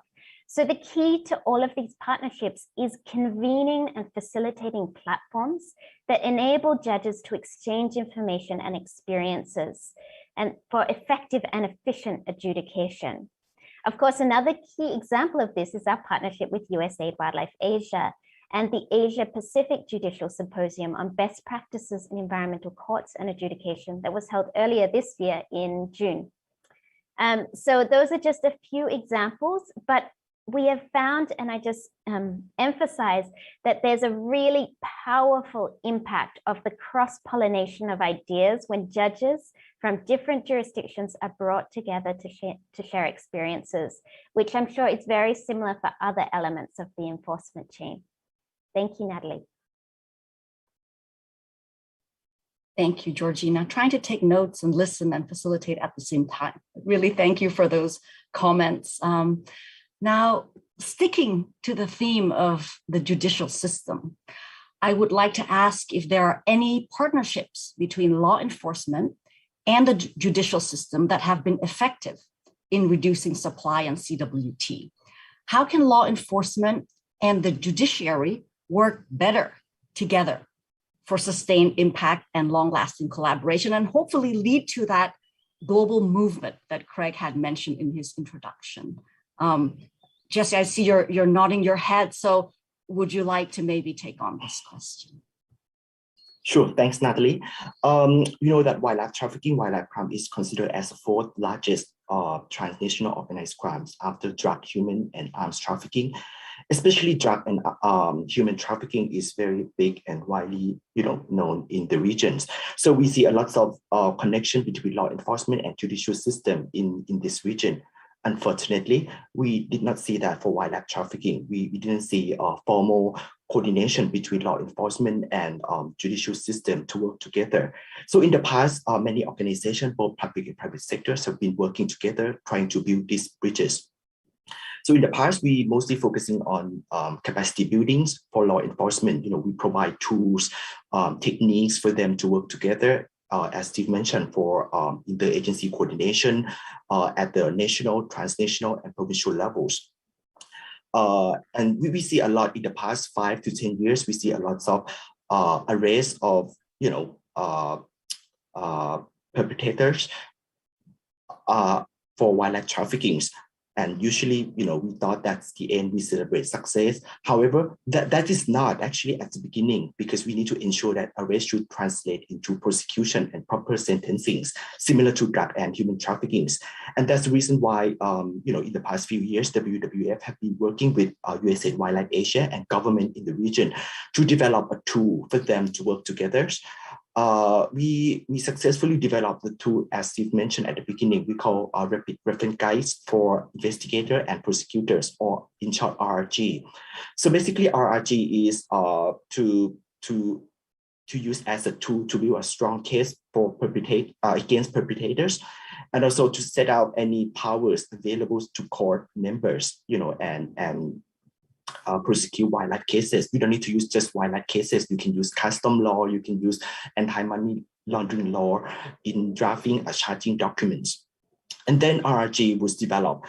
I just want to note that RRG is very innovative ideas. It was the first time we used this in Asia. It was, at the beginning, it was developed in Africa. We see RRG was developed quite a long time ago in Botswana, Mozambique, Uganda, Tanzania. And the environment is quite different for Asia and Africa. Africa is more on the source, but in Asia, particularly in this region, it's more on the trafficking countries. So we need to tweak the RRG, but at least we see RRG has been using in Africa first. We see improve of case analysis, case preparation, evidence collection, joint investigation, charging and sentencing. So we pilot that in Asia. That was the first time. And we used that in Thailand first. We developed RRG and test it in Thailand. So in Thailand, we work with the Office of Attorney General in collaboration with different agencies, because as I mentioned, wildlife crime, you need to work, among different agencies using different laws together. So we work with police, we work with custom, anti-money laundering, and of course, wildlife authority here in Thailand, the Department of National Park, Wildlife and Plant Conservation, or DNP, with support, in terms of funding, in terms of coordination from Usaid Wildlife Asia and WWF. So maybe I just want to go a little bit deeper in terms of what does it mean by RRG and what does it entail. Yeah. So just please be concise, because we don't have much time left. So just please be concise. Sure. Well, RRG is, to bring the exchange of information among prosecutors and investigators to work together to build a stronger case, to improve quality of investigation and link to wildlife crimes. So I just want to say at the end, the successful of prosecution is essential in terms of it's a strong deterrence for wildlife crimes in the regions. Thank you, Natalie. Thank you, Jesse. Steve, I see you have your hand up, and apologies for raising that virtual hand for a while. So I'll invite you to quickly make the comment you have in mind. Thanks. Yes, the Rapid Reference Guide, the RRG, is very important. I think it's a great product. Complementary to that is the CTOC, the Counter Transnational Organized Crime program, which convenes and trains multi-agency enforcement chains at the national and cross-border level. There is a seat at the table in the CTOC for prosecutors. It's one that was not filled very much in the past. It's very important because you can do a lot of investigation, waste a lot of effort, and if the prosecutor is not involved or the judges are not socialized, it's wasted effort. So that is one way to bring prosecutors together with other agencies is through CTOC. And there's modules also developed specifically for that to facilitate that interagency common understanding of what the supply chain looks like and how to break it. Thanks. Great, thank you. And now, since we're still talking about the judiciary, I can't help but really looking back at Georgina, and hopefully she can maybe close the loop around judiciary systems and CWT. Over to you, Georgina. Thanks, Natalie. Well, I just want to emphasize what Steve was just saying, is that it's really critical to look across the entire enforcement chain and to bring together customs, environment agents, prosecutors, and judges to explore all the stages of the prosecution, from investigation, prosecution, and sentencing. And often these groups, they do work in silos, and this cross collaboration of agencies across all stages of the enforcement chain is essential. And so Steve spoke about training for prosecutors. We do a lot of training for judges. And in the modules that we develop for judges, we can bring in experts. We can bring in and provide those linkages to prosecutors, those linkages to other groups, so that there is that connection between these different stages of the enforcement chain, which is so vital. So I'll leave it there, Natalie. All right, so let's move on quickly. Now, let me turn our attention back to our presenter. Craig, what do you see as the next big shift or opportunity in how we approach partnerships to make large-scale and lasting change in demand reduction, law enforcement, and policy? Well, the first thing I'd say is, we're doing pretty darn good right now. I think that counter wildlife trafficking in these past couple of years has been doing quite well, and that's in the midst of COVID. That being said, what I'm hoping for is to see this movement growing and this building of bridges that people have been talking about between different facets of counter wildlife trafficking, whether that's demand reduction, law enforcement, criminal prosecution, the adjudication through the judicial system. But I want to, and one of the things that I thought was really insightful in YK's remarks was saying that we shouldn't be asking partners to join us. We should be asking to allow partners to join them. But I want to return to something that Steve mentioned in session one, which is if funding is insufficient, it engenders competition, not cooperation. So this is why I'm particularly excited by day 3 of this forum, when we're going to talk about ways that the donor community can start to align with the ASEAN priorities as seen, for example, through the ASEAN recovery framework, and then align donor programs. So we are creating larger pots of money that engender this type of partnership and this moving together, this alliance or coalition that I'm talking about. So I would say that we need to figure out how to better resource this work. And with the examples that we've had, with the successes that we've had, we should be able to do that. Back to you, Natalie. Great. And I'd like to also encourage panelists to maybe add to what Craig said from your own point of view, representing your organizations. So one ask is please make your comments very short and concise. So any volunteers to go after Craig to answering what you think the opportunities for this big shift could be? Steve. Yeah, I was remiss. I had to run out there quick, but first, just to give credit to other organizations that have worked with us on developing CTOC. And my point here is to share credit, share the glory, and like Craig said, hopefully grow the pie. Just have faith. Nobody ever went poor by giving, and we all have to have that that approach in order to win here. Thank you. Thank you. Anyone else, please? This is Georgina. I think I saw your hand. Yes. Yeah.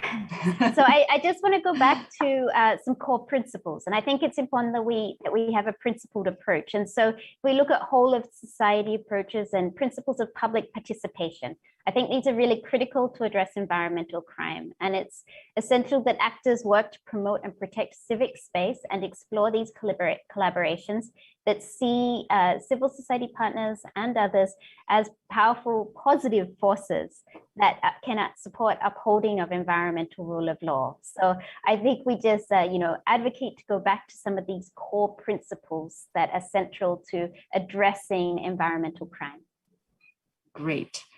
The rest of the speakers, please, Jesse. Yes.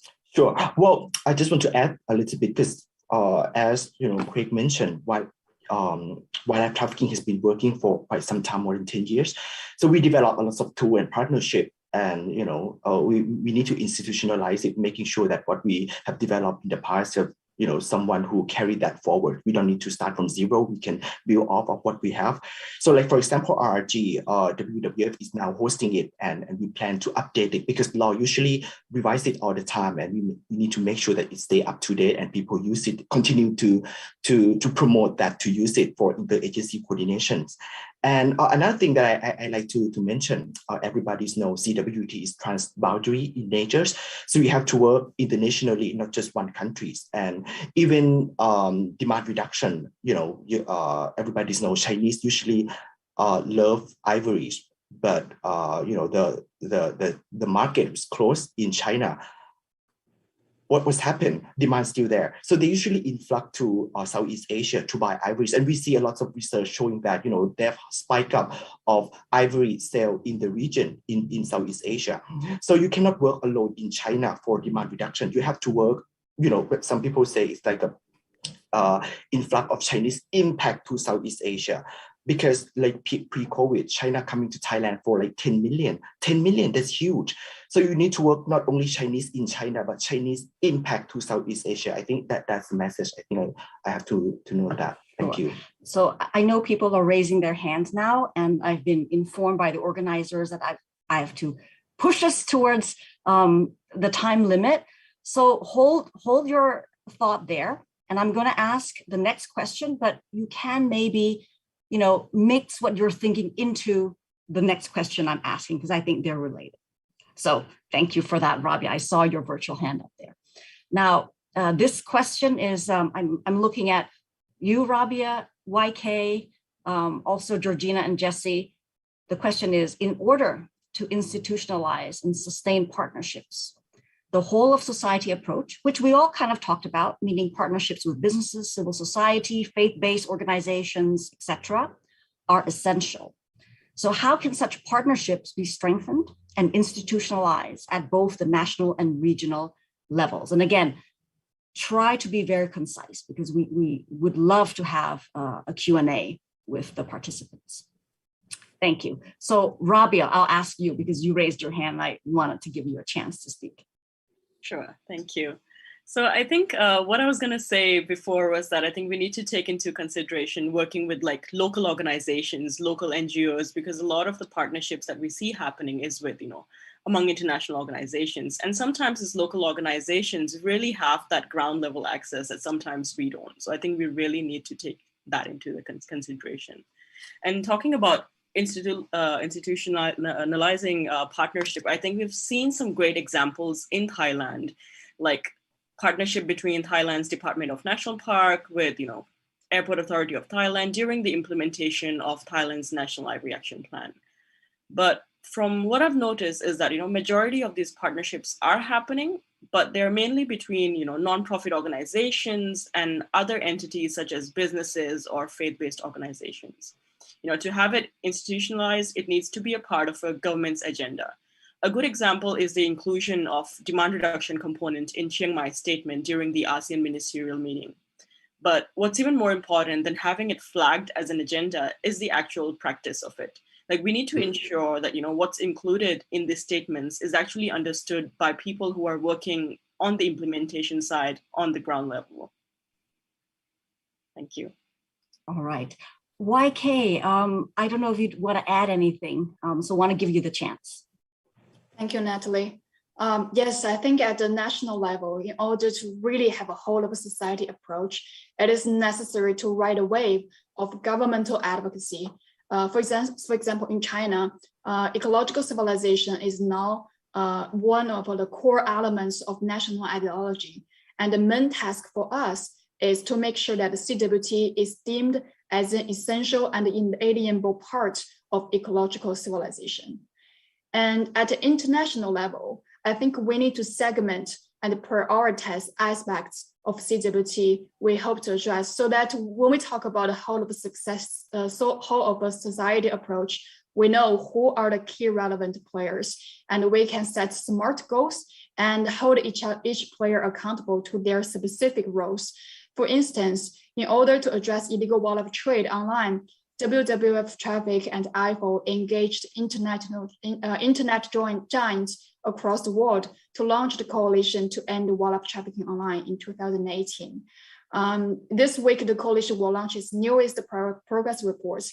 So the coalition is recognized by Chinese government as a very effective mechanism for bridging communication and collaboration among different sectors. So I think, in summary, clear goal, detailed implementation measures, robust evaluation, and transparent communication are essential to ensure effective regional level partnership. Thank you, YK. Thank you so much. I know people want to talk and want to answer, but we only have a few more minutes left. And I would like to really make sure this session is inclusive and we can receive questions from participants. So I hope the rest of the speakers don't mind if I just move directly into Q&A, and you can raise your hand to answer. So I have one of the first questions that was asked. So this is the question, and it's open to everyone, all the panelists. Again, try to be very concise. The question is, what are the comparative advantages of NGOs already working on the ground in implementing and sustaining CWT activities? And what are the challenges? So this is a question to those of us who probably work in the NGO sector. Over to you. Jesse, please. Thank you. Well, I think this question is very spot on because NGO has been working in this area for years, and it's made the program is sustainable and running is a very long time. We have some organizations that can build off of what we have been doing. Like Usaid Wildlife Asia, as at the earlier beginning, saying that it's ending, very soon. So we don't want what's great things done stop. We need to continue building off of what we have been doing. So NGOs have an advantage in terms of advance that and develop that and build off of that success moving forward in the future. That will help a lot. And we also have some connection, which I don't think everybody's talked about business sectors, involved in CWT. Mostly people talk about public sectors and NGOs, but private sector has fundings, and we can work with them. As YK mentioned, we WFI work on online coalitions, and that's what CWT moving forward in the future. So you see a lot of wildlife trafficking go online, and we need to make sure that we work with private sectors on online monitoring and arrest letters. Thank you. Please just go ahead. Anyone else? Maybe we'll take a few more people on this question and then we'll move on to the next question. Steve. Sure. I think there's three comparative advantages. One is institutional memory. We don't transfer as often as government officers do. So secondly, flexibility. Oftentimes governments want to get together or do things. It might take them longer to do it through their own system. So they can use us and then create a dividing line between who does what. And thirdly, intelligence and data. Most good CWT, like any programs, are data driven. We've got it. Thanks. Great point there about data. I think we cannot underestimate the power of data. Also, given what Rabia and Chenyue YK has mentioned in terms of the social change campaigns. All right, we have a second question, and it probably will be our last question, given that we have to end at 10:30. And again, I encourage everyone to just join in and speak quickly. So the question is, what stakeholders could be better engaged in the CWT space as partners? Who should we be trying to draw in to fight the good fight? And let me add here, let's think about how do we build that ongoing growth momentum as the last question. Thank you. Steve, please. Real quick, tax inspectors. We talk about FIUs and international anti-money laundering. Don't forget local tax inspectors. All this, the illegal trade is covered by legal trade. Do the Al Capone thing. Thanks. Over to you guys. This is really for everyone to answer. Natalie, if I may, I feel like business sectors should be better engaged. They are the ones with the marketing expertise and the budget, and they are the ones have real capacity to mainstream CWT in the in the public arena. So I think making our campaign their business activities is very important. Great. Please, let's just keep the flow going. We have 2 minutes left. Georgina, would you like to say anything? Well, I think that one of the key is building on, these connections and these linkages, and also not looking at CWT in a silo as well, looking at it in a broader scene or landscape of environmental crime, because, often these organized criminal groups are not just working on counter wildlife trafficking. They're looking at a myriad of different environmentally sensitive commodities as well as others. So that would be the one thing, ensuring that CWT is looked at a from a higher level and with a broader scope. Jesse. Sure. One last thing for me, I think we need to seize opportunity like COVID-19, and everybody think about COVID-19 is spillover from CWT. So think about how we can use that to pitch into new partners like private sector or something, because COVID-19 is impact everybody. So that could be a good strong point for us to use it to link with CWT. Thank you. Rabia, go ahead, and then maybe YK, and then let's end with Craig, so we really close the loop.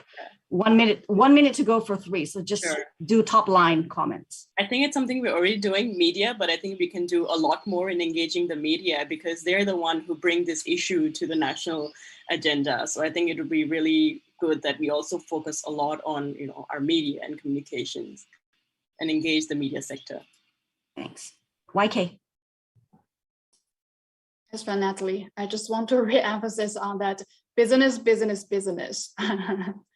Okay, very clear. Lastly, over to you, Craig. So it's not so much a stakeholder, but what I hope we do moving forward is we bring to wildlife trafficking sort of a social inclusion lens. So we think about traditionally underrepresented groups, whether that's youth or indigenous populations, and figure out ways to add their voices and their perspectives to the work that we're doing. Wonderful.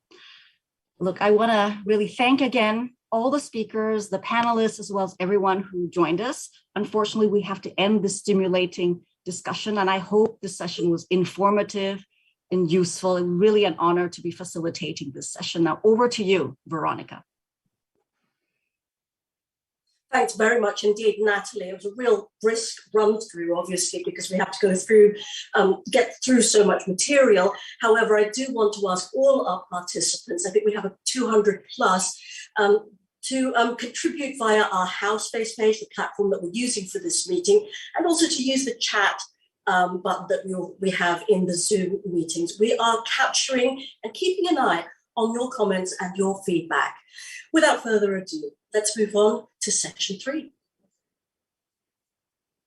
As you can see there from the graphic, session 3 is called Lessons Learned, Adapting in a Shifting Landscape.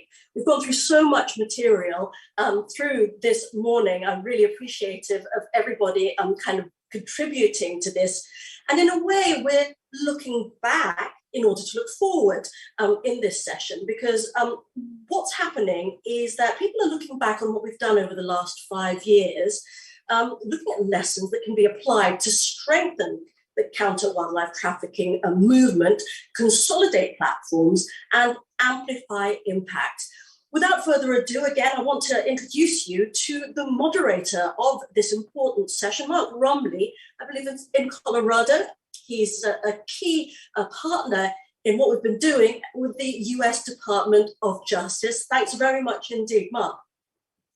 Yes, thank you, Veronica. It's a pleasure to be here tonight with Usaid. We're a frequent partner of mine during my time when I was in Vientiane, Laos. Again, I'm Mark Rumley. I'm from the United States Department of Justice. Today, we're here for a session to look back at the work we've done and see what lessons we need to learn still, what lessons we have for the future, and how we can make the CWT or IWT movement better in the years to come. So today we're going to have a presentation by Peter Collier, who I'll introduce in a bit, and then followed by a series of roundtables and questions for a list of experts who are very familiar with the wildlife trafficking landscape in Southeast Asia and around the world.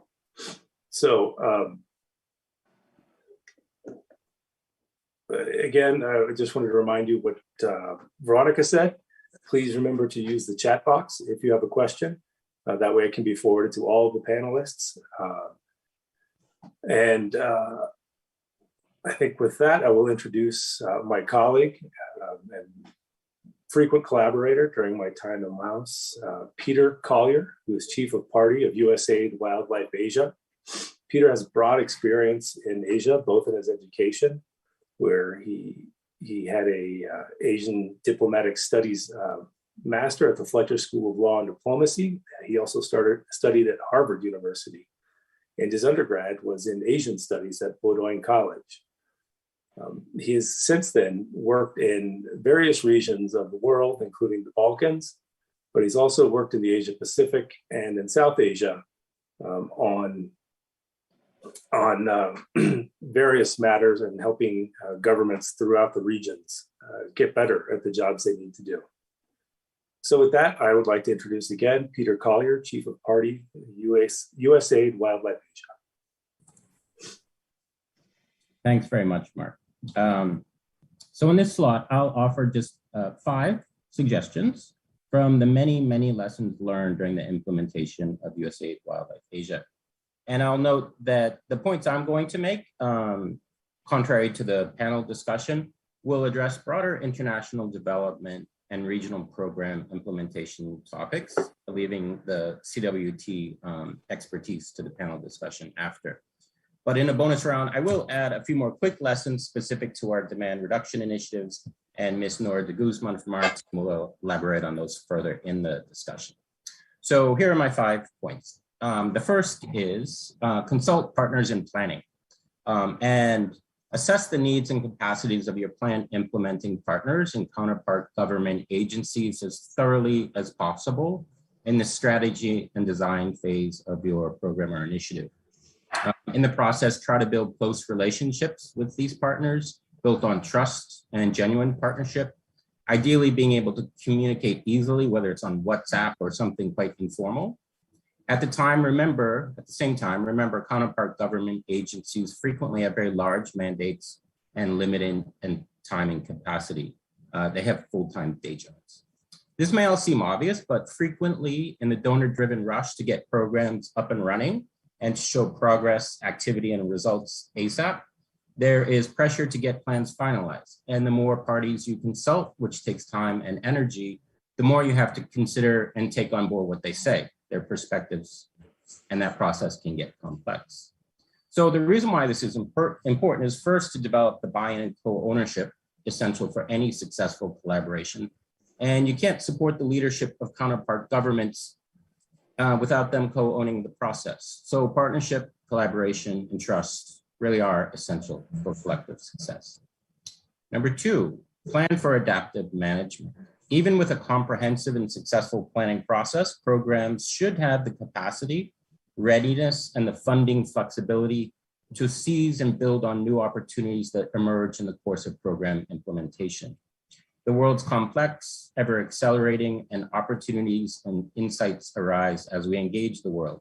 So the idea that a new opportunity was not in your work plan or there's no budget allocated for this new idea or initiative would be really myopic and needless self-inflicted wound.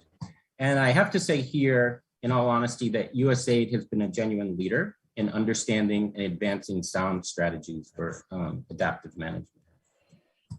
3, aim high, access and leverage senior-most leadership, the highest you can.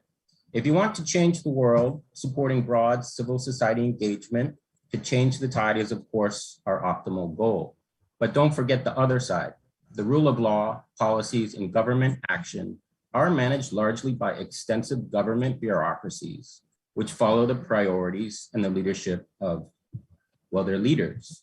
This varies in different socio-political contexts, but it's the leaders who make the big decisions and can determine if initiatives will succeed or fail. So find and pursue all strategies to access and gain the support of the senior-most government and also non-government leaders you can. This can often be the difference between trying to get some marine park or protected area properly gazetted by working for 20 years at the local level, for example, or 2 months if you get the support of a president.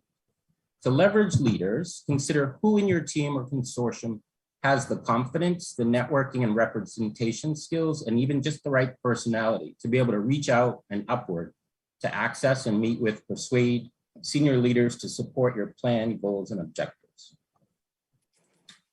This likewise also applies to the wider leadership in the engagement of widely known and popular champions, influencers, and celebrities, which has significantly expanded the reach and impact of our demand reduction campaigns and messages. 4, optimize and leverage different organizational mandates, capacities, and limitations. If your program or initiative includes a group or consortium of multiple partners, consider and plan how you can strategically leverage their different capacities, mandates, and limitations in different contexts and situations. For example, for a government-funded program, leveraging the convening influence of that government is often very helpful. Though in other contexts, maybe where addressing an idea or message that is politically charged or still even mildly controversial, it may be an NGO partner that is best placed to have the flexibility to communicate those ideas. The planning and organization of this partnership forum is another example. It's hosted by the government of Thailand through DMP and a regional Usaid program, Usaid Wildlife Asia, but in extremely close collaboration with WWF and the ASEAN Secretariat. Each of these 4 entities really bring very different and very complementary capacities, priorities, and mandates, all of which, when effectively integrated, contribute to the holistic goals of the forum. So a counterpoint to this is that when different organizational mandates, capacities, and limitations are not managed constructively, even within a single program, they can often become the sorts of discord, internecine competition, as one organization criticizes or complains about the stereotypical professional cultures of the others, and they end up competing for resources, access, and credit, which impairs program effectiveness and just drains the joy out of life. If we all commit ourselves to collaborating better and in the best faith with all our partners, we will achieve a lot more in making the world a better place. Number 5, so I'm almost there. Plan innovations and information technology tools carefully. Many donor-funded programs dedicate extensive time, energy, and resources to developing innovative and eye-catching tools and technologies to advance capacity building objectives, whether it's websites, apps, databases, or other online platforms. There is, alas, a graveyard of these donor-funded innovative tools and technologies.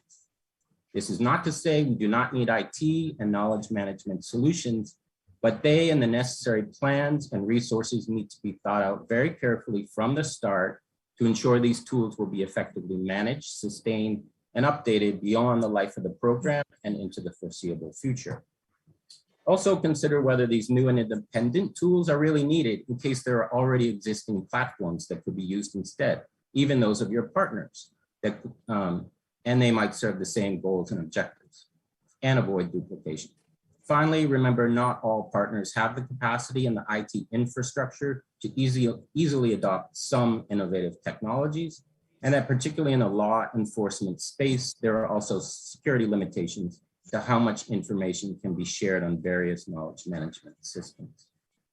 Okay, here's the bonus round, and these are on lessons from demand reduction campaigns, and you'll hear more from Noah. First, conservation messages frequently do not resonate among current and aspiring wildlife consumers. So no matter how much we may want everyone to care about tigers and elephants or conserving biodiversity, that's often not the case. And we need to identify and address what will motivate them to change their behavior based on their values and concerns. Next, demand reduction campaigns need to aim for both reach and frequency of reach. Target audience exposed to messages more than once. Behavior change does not occur with a single exposure. Also, think about producing shorter versions of your full-length materials. For example, 30-second snippets, 15-second videos, as reminders after target audiences have seen your longer videos. Next, implementing demand reduction campaigns is complex and important. Don't leave it to the media agency. Monitor campaign implementation very closely to ensure you're reaching your target audience, the target audience you need to reach, whether target viewers are seeing and engaging with your messages, and whether you need to adapt your campaign strategy. Tools like digital analytics are available for this. Finally, make sure you plan for and conduct campaign evaluations to determine whether there are changes in attitude, intention to use, actual use, and social norms among campaigns, and what channels and strategies were effective in reaching those exposed. Thanks very much. Back to you, Mark.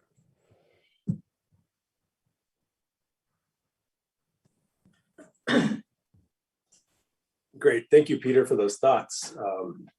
I should add at this point that though I work for the United States Department of Justice, any opinions or ideas that I expressed tonight today for you all are my own and not necessarily the U.S. Department of Justice, the Environment and Natural Resources Division of that department, or the Environmental Crime Section where I work. Peter, thank you for those thoughts. I'm really struck by a few of them. One is the importance of government buy-in. Really, we have, as a group, both governments who support CWT and also NGOs who support governments to get better at CWT. In that funding cycle, we really have, I think, left some things behind, started some ideas, and then not seen them through to completion because we need that next batch of funding. So that's a great point, that maybe we as governments who are supporting this work and NGOs need to be a little bit more reasonable in what we can expect out of a given amount of time under a grant or whatever funding mechanism it is. So that's a great point. And second, on technology, I 100% agree with you, Peter. We need to, as NGOs, as governments, as other entities that support CWT work, if we give technology, we need to make sure that we're going to be there for the long term. Technology can fail, as I know well. Technology can stop working for any number of frustrating reasons. And if we have given that as a capacity building tool to a government and then we don't support it, what good have we done? We really should make longer lifetime of at least whatever technology we provide kind of commitments where funding allows. And that's certainly always going to be a concern. So thank you very much, Peter, for your thoughts and for kicking off this this roundtable on discussing the lessons learned and how we can do better, really, on CWT issues throughout the world, really. Although our experts tonight will be mostly focused or have been focused on CWT issues in Southeast Asia and in Asia and also South Asia, so the Asia region. First, we will have Lishu Li, the Counter Wildlife Trafficking Program Manager for the Wildlife Conservation Society in China. She has been working in wildlife trafficking issues in China for 15 years. So think about that. It's not probably been the easiest topic area to work in her country, but she has slaved at it for 15 years. Next, we have Giovanni Broussard, who is the Asia Regional Coordinator for UNODC, and he's the head of the Wildlife and Forest Crime Program that covers ASEAN, South Asia, and other regions. Giovanni has also been at this work of combating CWT in ASEAN and other in South Asia, particularly, for over a decade. And he has trained well over 1,000 law enforcers, as well as prosecutors and judges, on better practices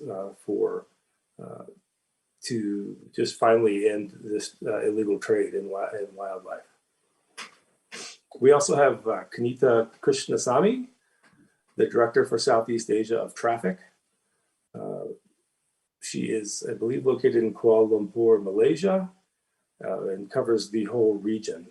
Traffic holds a special part of my heart. In a case that I was involved with, they gave us some really good evidence on the illegal trade in sea turtles. So Traffic is a great NGO, and we are very fortunate to have Kenita here.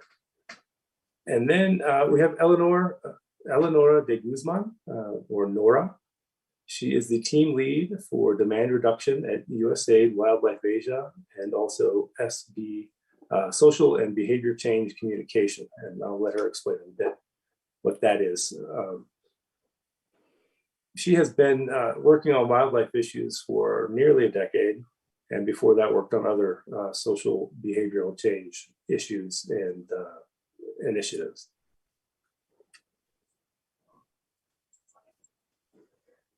Is everybody on? Everybody I just introduced? Yes. Great. I'm sorry, I can't see you. There we are. So first, because I come from a law enforcement background, I am a prosecutor in the United States. I'm mostly interested to learn a little bit more about the demand reduction side of the CWT issue, because it's just not something I have experienced. So, moderator's prerogative. Nora, what is SBCC, the SBCC approach, and how is it effective at reducing demand? How have you successfully run these kind of campaigns, and what kind of impact can we expect SBCC to have in the years to come? Thank you, Mark. Well, the social and behavior change communication, or SBCC approach, was used in the health sector. It is really an approach that was developed under the Sea Change project by USAID. And it is based on a socio-ecological model that analyzes what are the factors or influencers of behavior change in the individual. So we use behavior change communication targeting, in this sense, the consumer or the aspiring consumer, and then advocacy and social mobilization to influence the environment so that there are desired social norms. So it has been used in the wildlife sector when we came in. Actually, social marketing preceded this. But when USAID Wildlife Asia came in, we used the SBCC approach to reduce demand. In the health sector, it was generally used to create demand. So it has been very difficult in the sense to apply it for demand reduction, especially since we do not have alternatives to the behavior in effect a product. So what we have been doing in Thailand, China, and Vietnam is using a very targeted approach, which starts from analyzing the consumer. What are the consumer's social demographic characteristics? And then what are the drivers, the motivators behind their using wildlife products? So based on this, we develop messages and materials, and then we disseminate the information, trying to engage the target audience. So it's a very targeted approach that we have been used. And we have demonstrated that using SBCC is effective in reducing demand based on the 5 SBCC planning process steps. And this has been demonstrated through the evaluation surveys that we have conducted in 2020 and 2021 among our target audience, meaning consumers and aspiring consumers. However, there are some lessons learned, as we see. Although, as Craig has mentioned in session 2, our campaigns with partners have been able to reduce social acceptability of wildlife products by half, and intention to buy also by half. There is still much to be done. Why? Because based on our research, there is still 31% of consumers and aspiring consumers, this targeted market segment, who still find wildlife products acceptable or are neutral. And nearly 40% still have the intention to buy wildlife products in the future or are undecided whether they will buy or not. And why is this so? As I said, we have been very successful, but much more has to be done. This is because our campaigns were of very short duration. This was 1 year or less in implementation. And we're very focused as far as the geographic scope is concerned. In Thailand, it was Hanoi. In Vietnam, it was Hanoi and Ho Chi Minh City.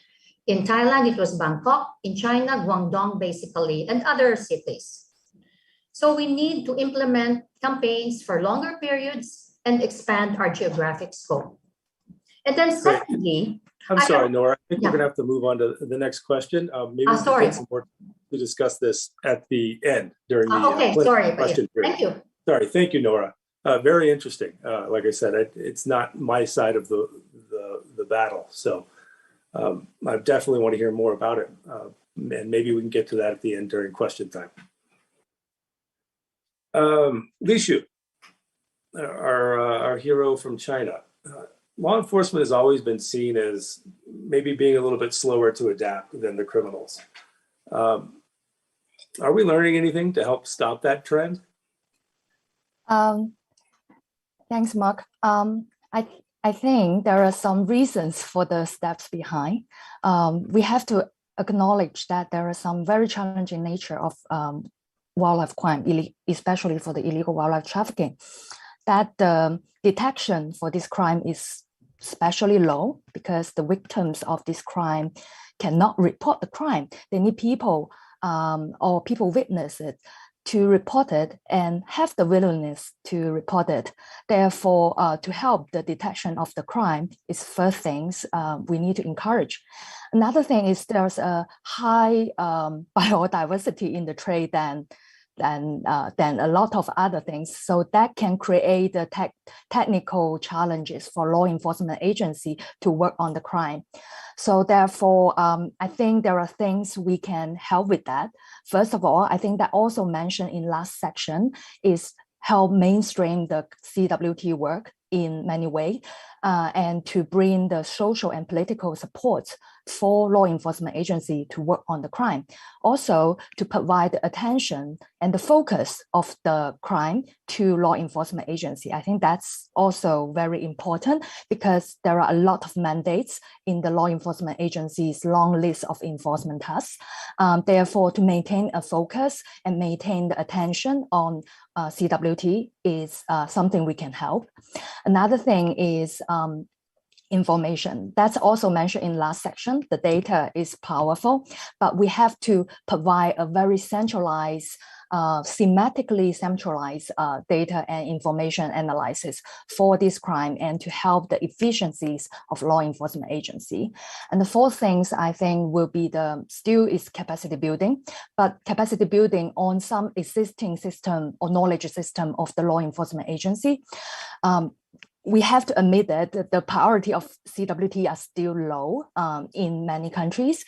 So rather than to build a new system or new tools for law enforcement agencies to recognize their needs, to help them solve those problems and to increase their, to solve their learning curve to work on CWT is something we can still work on. Great, thank you, Li Shu. You make some really good points. It is true that one of the challenges for CWT, and I know this intimately from a prosecutor's perspective, is that our victims don't have a voice. I've worked with a program that is called Justice for Silent Victims that highlights just that very point. So it is true, we have to get better on the policing angle, on the prosecuting angle, on the judging angle. Speaking of judges, Giovanni,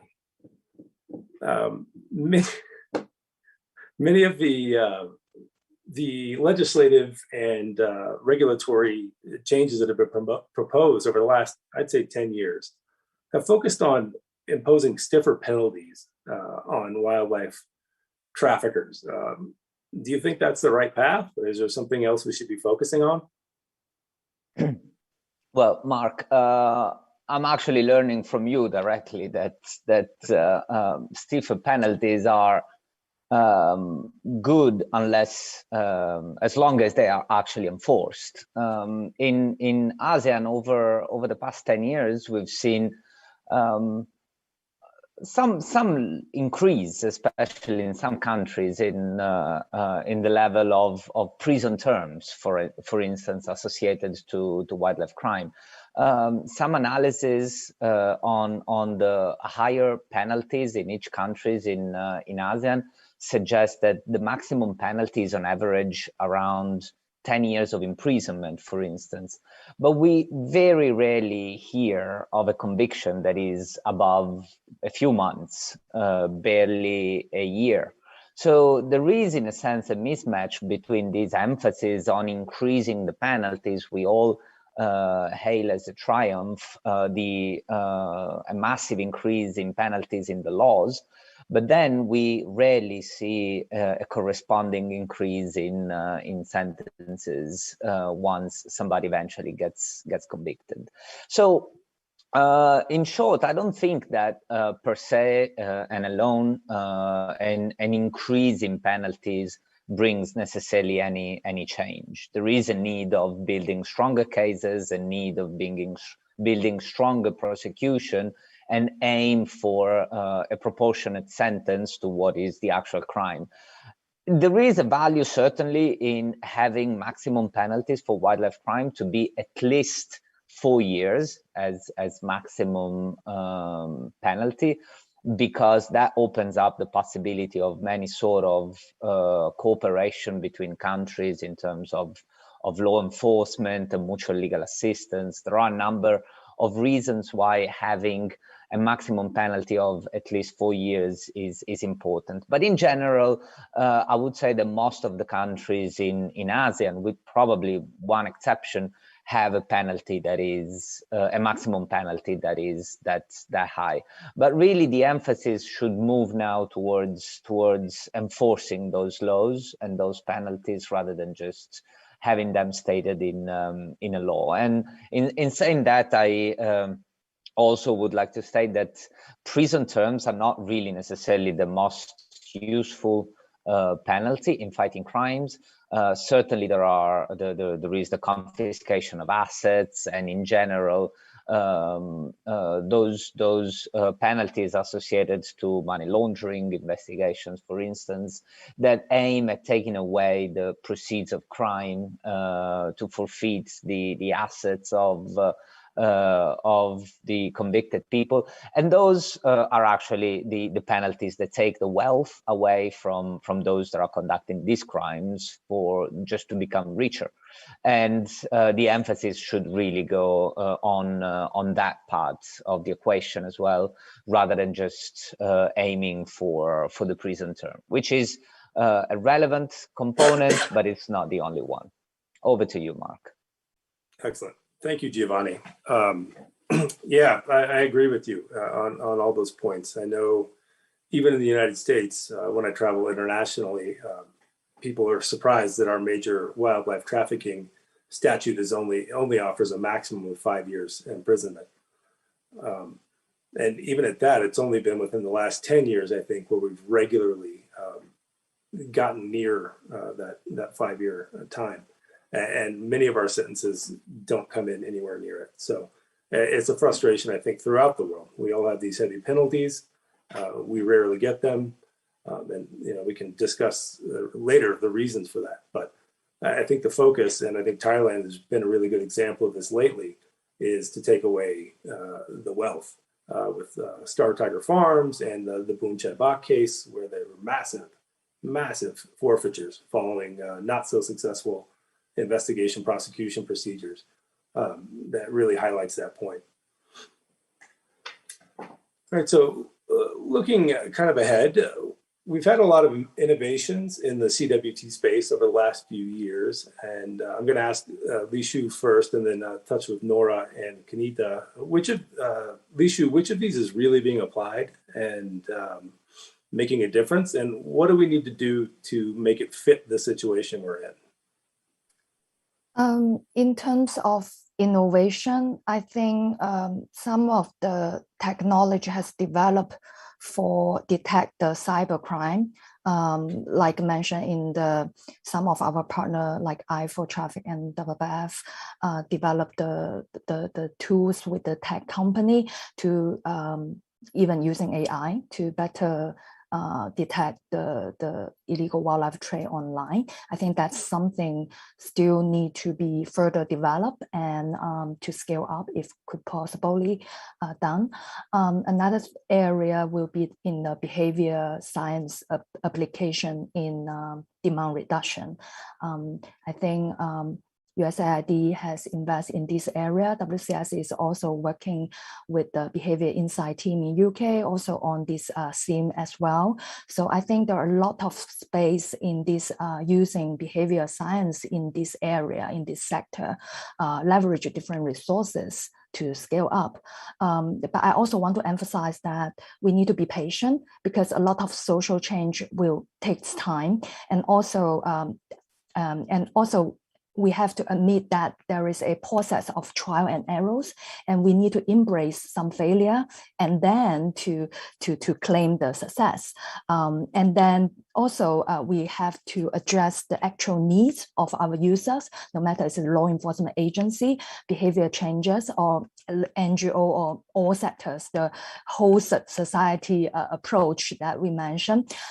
In that case, we need to tailor our innovation approaches to each sector, each users, and to meet their needs, and then together to combat the crime.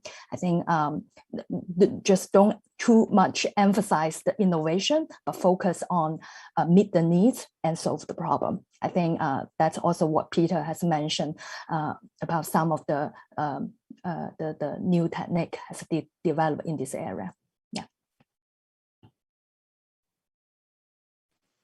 Absolutely. Thank you, Lisha. And again, that underscores Peter's remarks that we have to follow these things through. We need to perhaps develop some way of funding these activities that doesn't require immediate or 18-month or 2-year success. Cultural change does take a long time. And speaking of cultural change, Nora, what kind of digital advancements have we seen in the SBCC space? Yes, thank you, Mark. To add to what Lishu said, we have actually used digital technologies in our demand reduction campaign. For example, digital marketing techniques, which really use very targeted approaches based on the profiles of your target audience.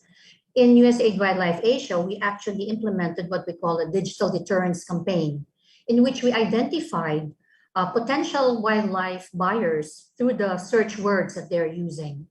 And then based on this, we actually serve them with messaging or ads to increase their perception of risk and decrease their perception of anonymity in going online. And we have been able to actually serve these ads in 3 months to 560,000 searches actually, not necessarily searchers, but searches, and at the cost of 0.015 US cent per person reach. So digital technologies are very cost effective because they allow you to really target the people that you'd like to target. And then another I would like to point out is using digital analytics. This is actually free from the media agency to give you really information and data on during implementation, are we reaching the target audience that we want to reach? Are they viewing our materials? How long are they viewing? Are they viewing it only for a second, 2 seconds, or the whole video is being viewed? So, and these are tools that will allow us to actually implement adaptive management actions during time of implementation. And we have found this to be very useful in our campaigns because we have adapted our implementation based on the data that we have gotten from our digital analytics. I think that's basically it. Thank you.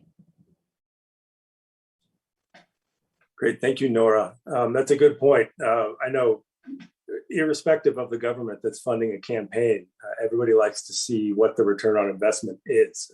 And digital, measuring the impressions and the stickiness of campaigns, all that makes it much easier. Even when I started working in the international CWT space, we would just hand out paper rating charts and then have to go enter them into Excel. So yeah, I can see how being more digital and having new survey finders online would really be helpful. Kanita, are you there? Okay, great.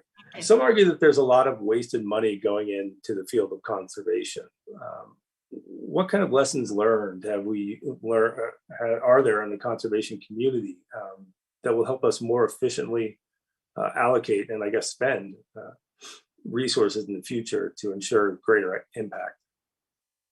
I mean, I think this is obviously quite an important topic, and many people I think have varied opinions about this.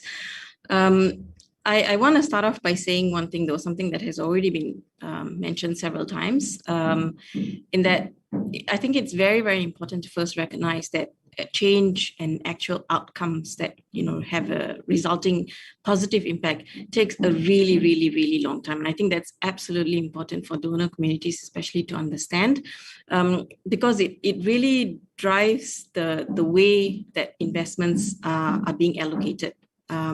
We've heard a lot in recent times about wanting judiciary-related changes, for example. It's not easy. It's so thoroughly complicated. In some cases, we've seen how just changing a law, for example, takes 20 to 30 years.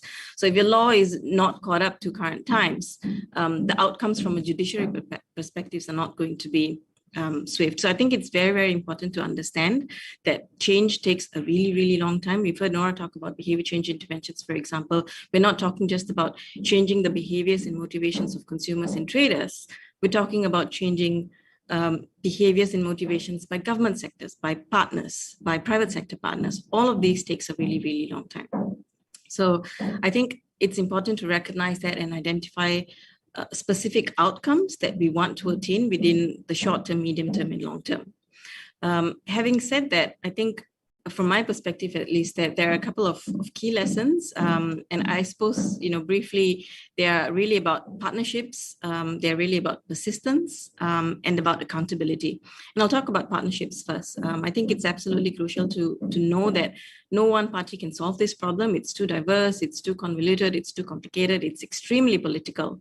We have to identify the right partners. We have to identify the right champions who can be the influencers for the change that we want to achieve. I think we also need to be open to new partners, and it doesn't necessarily have to be partners that have been involved in the CWT arena for 20, 30 years. There might be a lot of new partners out there who can actually bring something new to the table. And I think this sort of links back to the innovation that we've talked about earlier. It's not about just technological innovations, but it's also about bringing in new partners who have new ideas and who have new approaches to solving a long-standing problem. Persistence, I think, something that's very close to the heart of traffic and many other organizations is law enforcement. We're talking about combating wildlife crime. You absolutely have to prioritize law enforcement. So it is very much about persistence in the game. It's about institutionalizing a lot of the changes that we want to change. It's not difficult. It's not easy. Obviously, it's going to take a really, really long time, but it's absolutely crucial. And finally, accountability and transparency. I think, we tend to shy away because it's difficult. It's very political. Nobody really wants to place a high level of accountability on the various stakeholders that have a stake in trying to address this problem. But when donor communities, for example, are investing millions and millions and millions over decades, I think the accountability factor is very, very important. We have to find the right entry point in a way that brings partners to the table without shutting the door completely. But that accountability and transparency absolutely has to be part of the discussion. Thanks. Excellent. Thank you, Kanita. And I agree with all of your points, but you touched on another point that I think is coming up again and again now throughout this panel and through Peter's remarks, which is we need to be in it for the long haul. We can't be looking at 6 months, 12 months, 18 months. I know from my experience, if you had told me I would have left my post in Vientiane, Laos without the country having a new wildlife trafficking law, I would have told you were crazy in 2018. Here we are in 2021, and it's estimated to be passed in 2022 or 2023. And that's not, there's nothing wrong with that. It's just a different understanding. It's a different system, I think, than what we're used to. So we need to focus on law enforcement, we need to focus on legislation, but we need to really stick into it because it takes a lot longer, and we can't be switching topics of focus every 18 months or 2 years.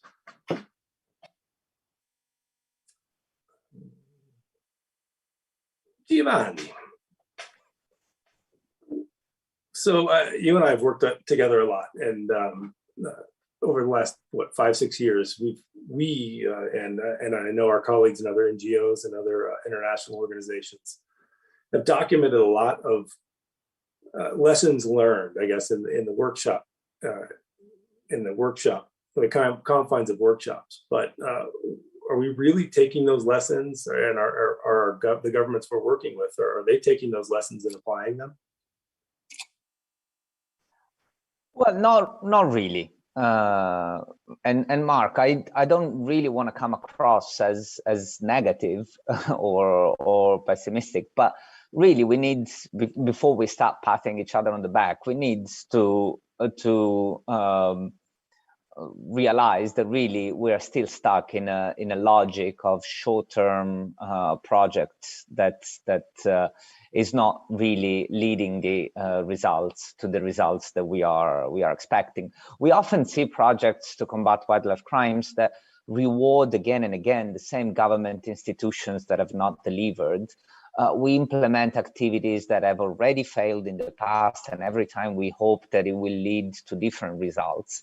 And all too often, we work on projects that are designed by consultants that are sitting on the other side of the world, and then the success of these projects are measured by some metrics that are really obsolete or not fit for the purpose, with M&E systems that are more focused on counting training courses, number of people that we train, or number of workshops, or even seizures, as if these were the results and the success of the project. The reality is that the criminal justice institutions, police, customs, prosecutors, don't really speak the same traditional language of development and humanitarian assistance.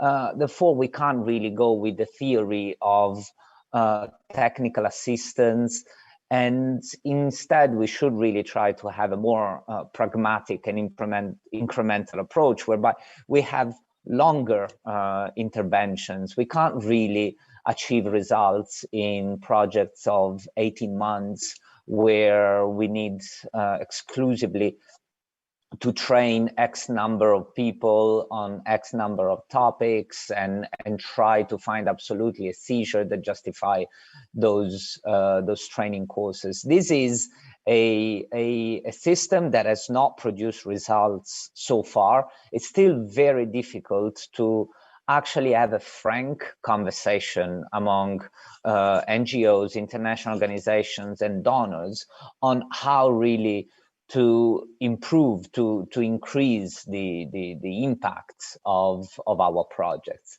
Again, we are constrained by the fact that the criminal justice institutions that we work with maybe don't see wildlife crime as a huge priority in their life. They have a number of constraints that in their daily life make wildlife crime a little priority, and we really, as providers of technical assistance, we need to find a way to change that.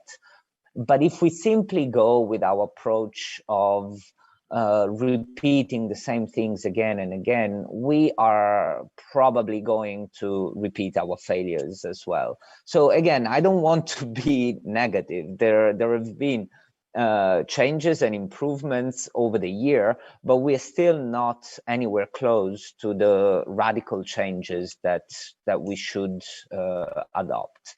And there is still competition for resources, competition for visibility, and that's not really leading to the results that we all hope for.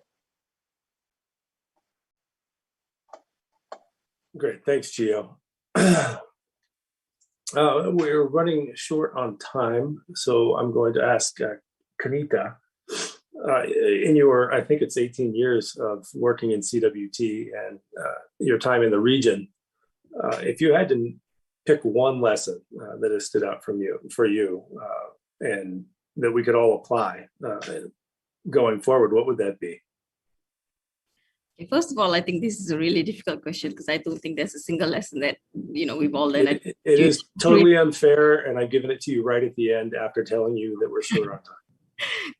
Perfect. So that being said, I suppose, the main thing for me is identifying champions. With all of the frustrations and the difficulties that we all face on the daily basis, I think the one sort of shining light and the main hope for us is that there are a number of champions within the stakeholders that we want to try and influence change. And I think it's very, very important to try and identify these champions. And it's not just about identifying the champions, but it's also about identifying the right people who can influence change within these champions, whether they're within the government sector or whether they're within the private sector agencies. It's really, really important to identify who these champions are. In some cases, we've seen, for example, where members of the judiciary or a magistrate or a judge who, has gone through this understanding of why wildlife crime is really important and has become a little bit more aware of these issues, have suddenly become championed for the case in terms of addressing wildlife crimes. And so we've seen how that understanding has influenced the way that they view wildlife crime cases when they're looking at it in court. And so I think it's, again, I think for me, it's really, really important to know who the champions are and to stick with it, to work with them as much as we can. Thanks. Yes, thank you, Kanita. I identify with all of your suggestions and also with some of your frustrations. And we're now going to head into a period of question and answer. I guess this being near the end of the day, we can go on for 10 minutes or so if people have the patience for it. But I know Giovanni's point and now Kanita's point too are touching on an issue which we rarely can talk about. And again, I'm going to just throw this out there and then we'll head to the question and answer where we have some, at least one or two questions to talk about. But that is the role of corruption and how do we deal with that in wildlife trafficking? It's not just in wildlife trafficking, it's in all kinds of crimes that are transborder and other crimes that are wholly domestic. But I personally have had in 2 or 3 countries that I won't name, officers and prosecutors come to me and say, I would like to do what you're saying, but the person who sits here, they're not so into this. So I'm just going to throw that out there for the question and answer period. If anybody wants to comment on that, how we can get around the fact that some of the higher ups don't want to deal with CWT. Or is it just something we're going to have to wait out? Do we need to wait until this crop of people we're working with now get to the point where they're making the decisions? So before we enter the question and answer period, I first want to thank Lishu, Gio, Kanita, and Nora for their thoughtful remarks and answers to the questions. And now, let's see. We will enter the question and answer, and I think we have one. Is Dr. Wasser on the call still? And if so, can he speak to me? Yes, I can speak to you. I'm here. Oh, great. Thank you, Dr. Wasser.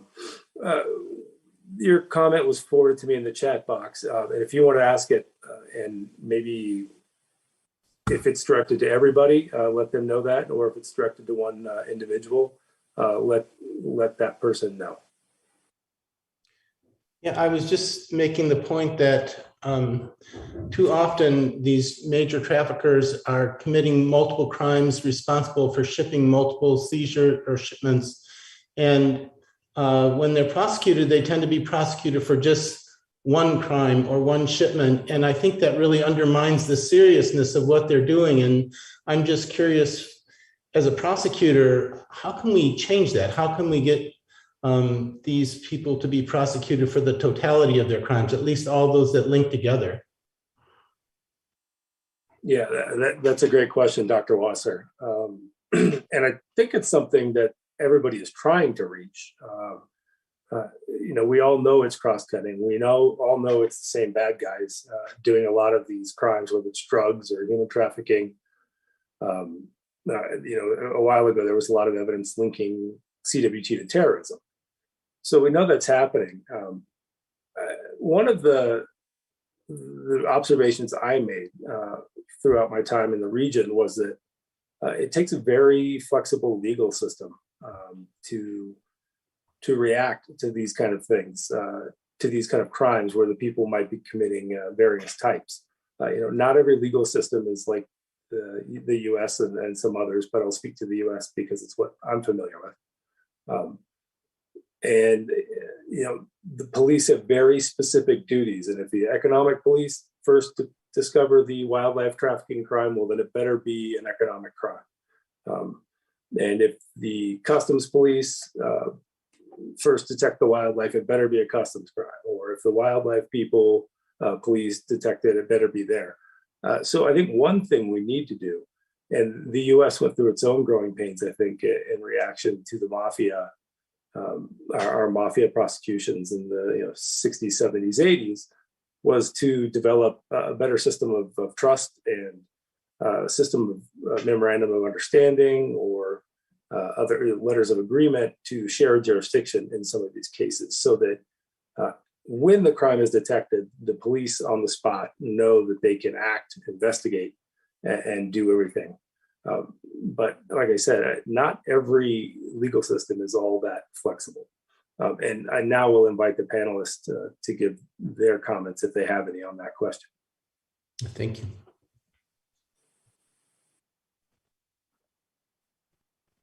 Mark, if I may. Yes, please. Response to this question as well. Just want to add on your remarks.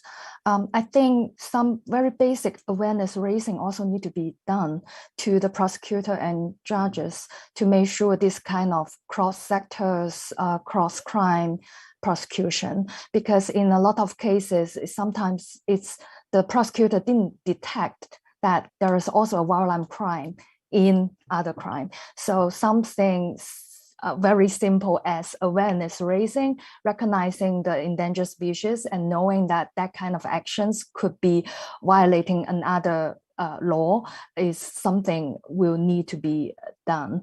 Also, I think is to support some local case study, the successful practice locally that can be replicated in another unit or in another location, geolocation. I think that's also something can encourage this kind of cross-cut, cross different crimes, joint investigation or joint prosecution. Great, Mark, thank you. if I may. Yes, Gio.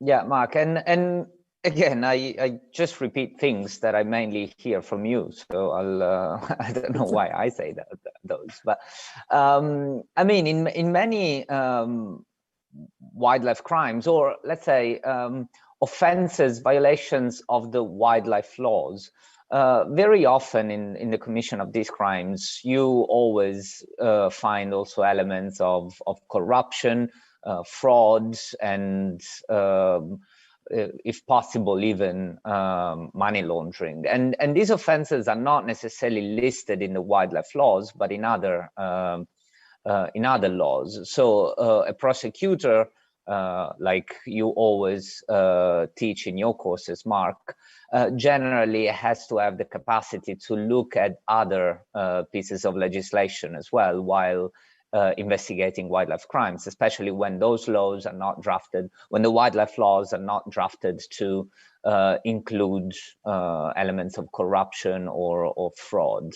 But in saying that, also what I think Dr. Wasser was suggesting is that there is a sort of crime convergence whereby wildlife trafficking may be conducted by groups that are already committing other sort of crimes like drug trafficking or other type of crimes. In these cases, certainly the offenses listed in the drug laws or the penal codes generally carry higher penalties than the wildlife laws. So that's why it's important to look also at the other crimes alongside the wildlife crime to increase the penalty. I agree that would be a way to go. It's just that very often today the element, the issue of crime convergence is not probably analyzed as deeply as it should by the investigators and the prosecutors. But I agree that it's an important angle. Over. Yes, thank you, Giovanni. And Dr. Wasser, I'm sorry we're running out of time. The issue you raise is a very important one. And I don't mean to give it short shrift by saying that the US anyway, again, speaking from my experience, legal system just tends to be more flexible than others. But that is, at least in this region and in certain parts of other regions I've worked in, has been the case. And it took a lot of work for the U.S. Legal system to fight away from that kind of moribund writs and very specific procedures. And it took a while, but we got there. And so I think there is hope for other countries if they want to. It could just be that some legal traditions don't welcome that, and that is what it is. And in that case, we'll have to focus on our next question, which is to say, it's easy to talk about joint actions and cooperation between government agencies, but any of us who work for governments or any of us who have worked in governments or with governments know that it's not that easy to carry out. I guess we have a question here from Sri Lanka Customs. What recommendations do you all have that could help to make collaboration that is long-term and actually sustainable, something that could actually get done?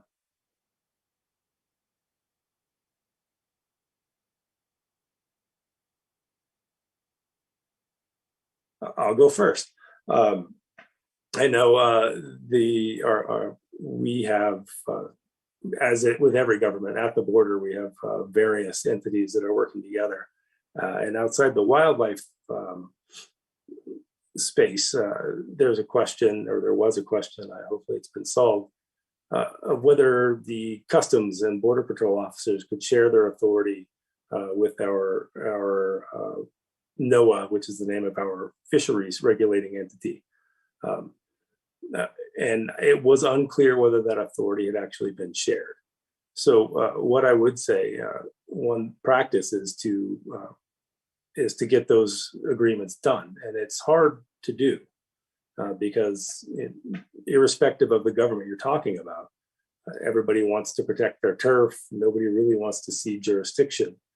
So writing carefully worded memoranda of an understanding or letters of agreement that spell out the actions that are being delegated while reserving the broader jurisdiction to the agency that is mainly responsible, I think is one way to get it done and to encourage some cooperation. It will not work overnight. It may take a matter of years, but that again touches on what we've been saying is we can't expect all of these things to work out in 18 months, 2 years, 3 years.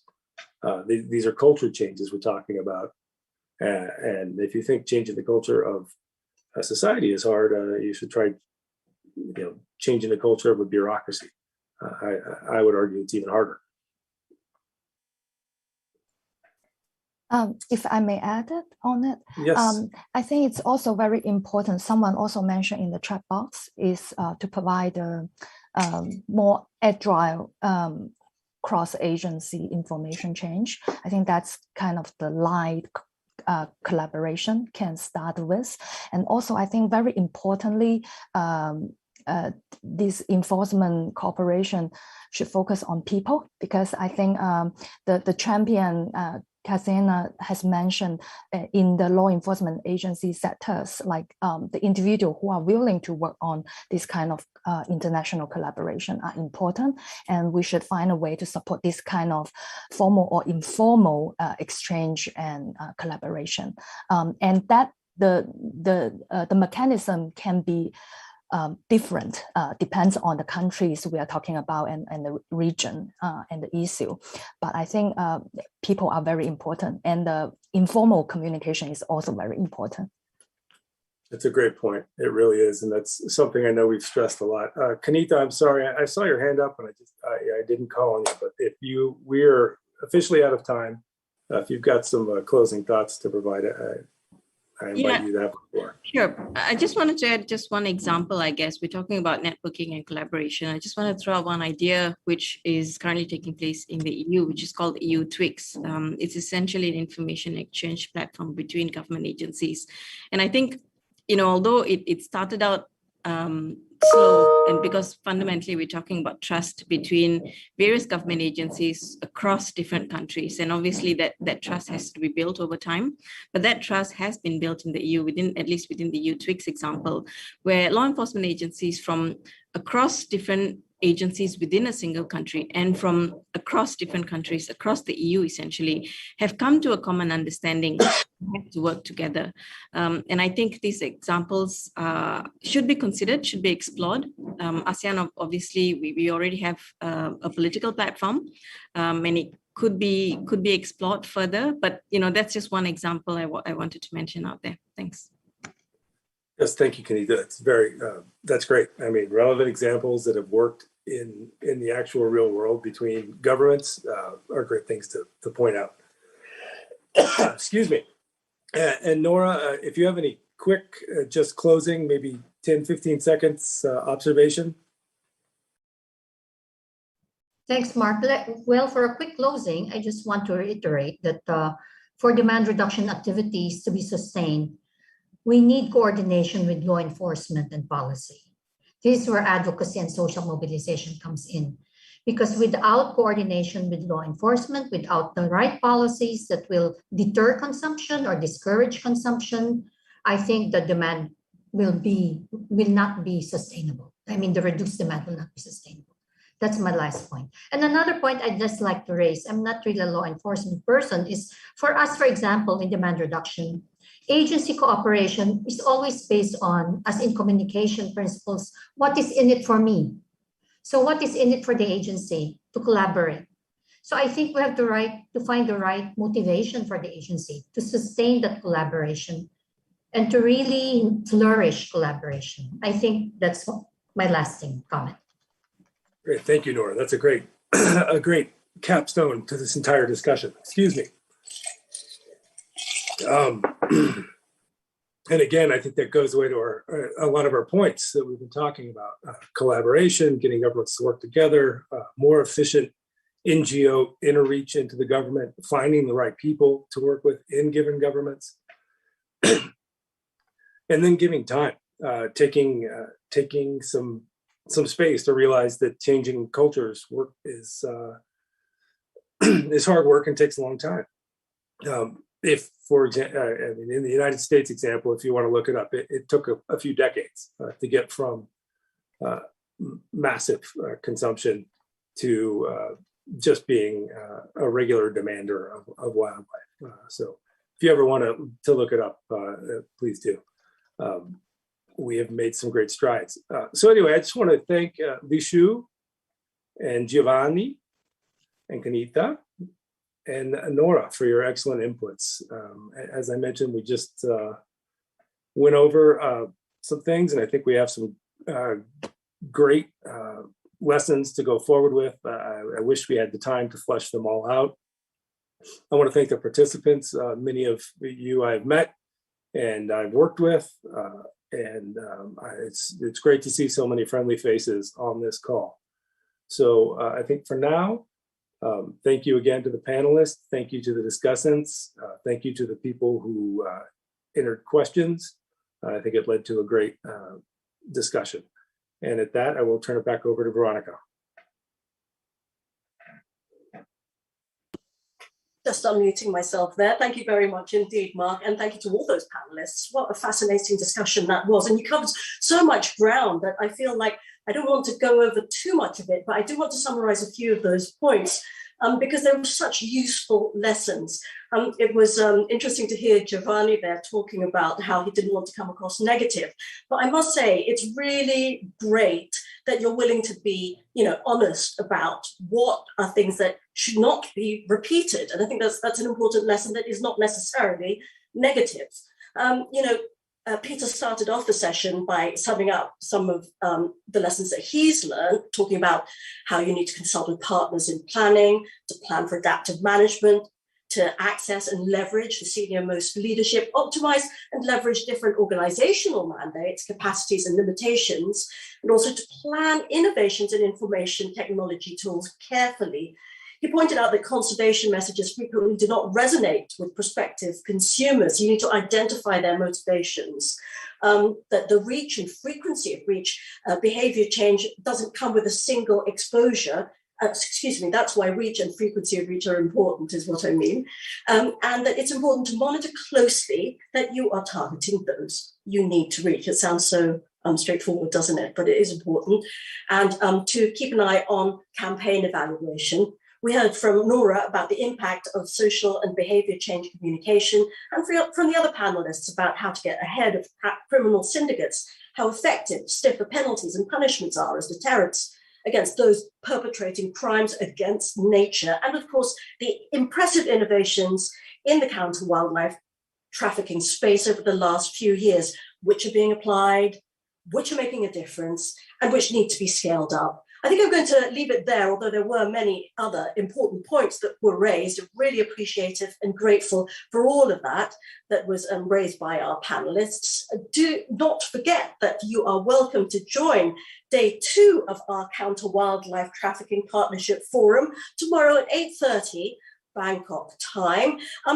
Day 2 is being dedicated to focus on sustaining and strengthening the CWT movement by working at the regional, national, and local levels, and the importance and role of regional and national institutions, leaders, and champions. And I'll be leading off the moderation and hosting of the first session 4 in the whole forum, which will be an inspiring one. So do join us for that. Before I go, I just want to encourage everyone to further join the conversation. Check out the interactive questions on the event page on Houseface.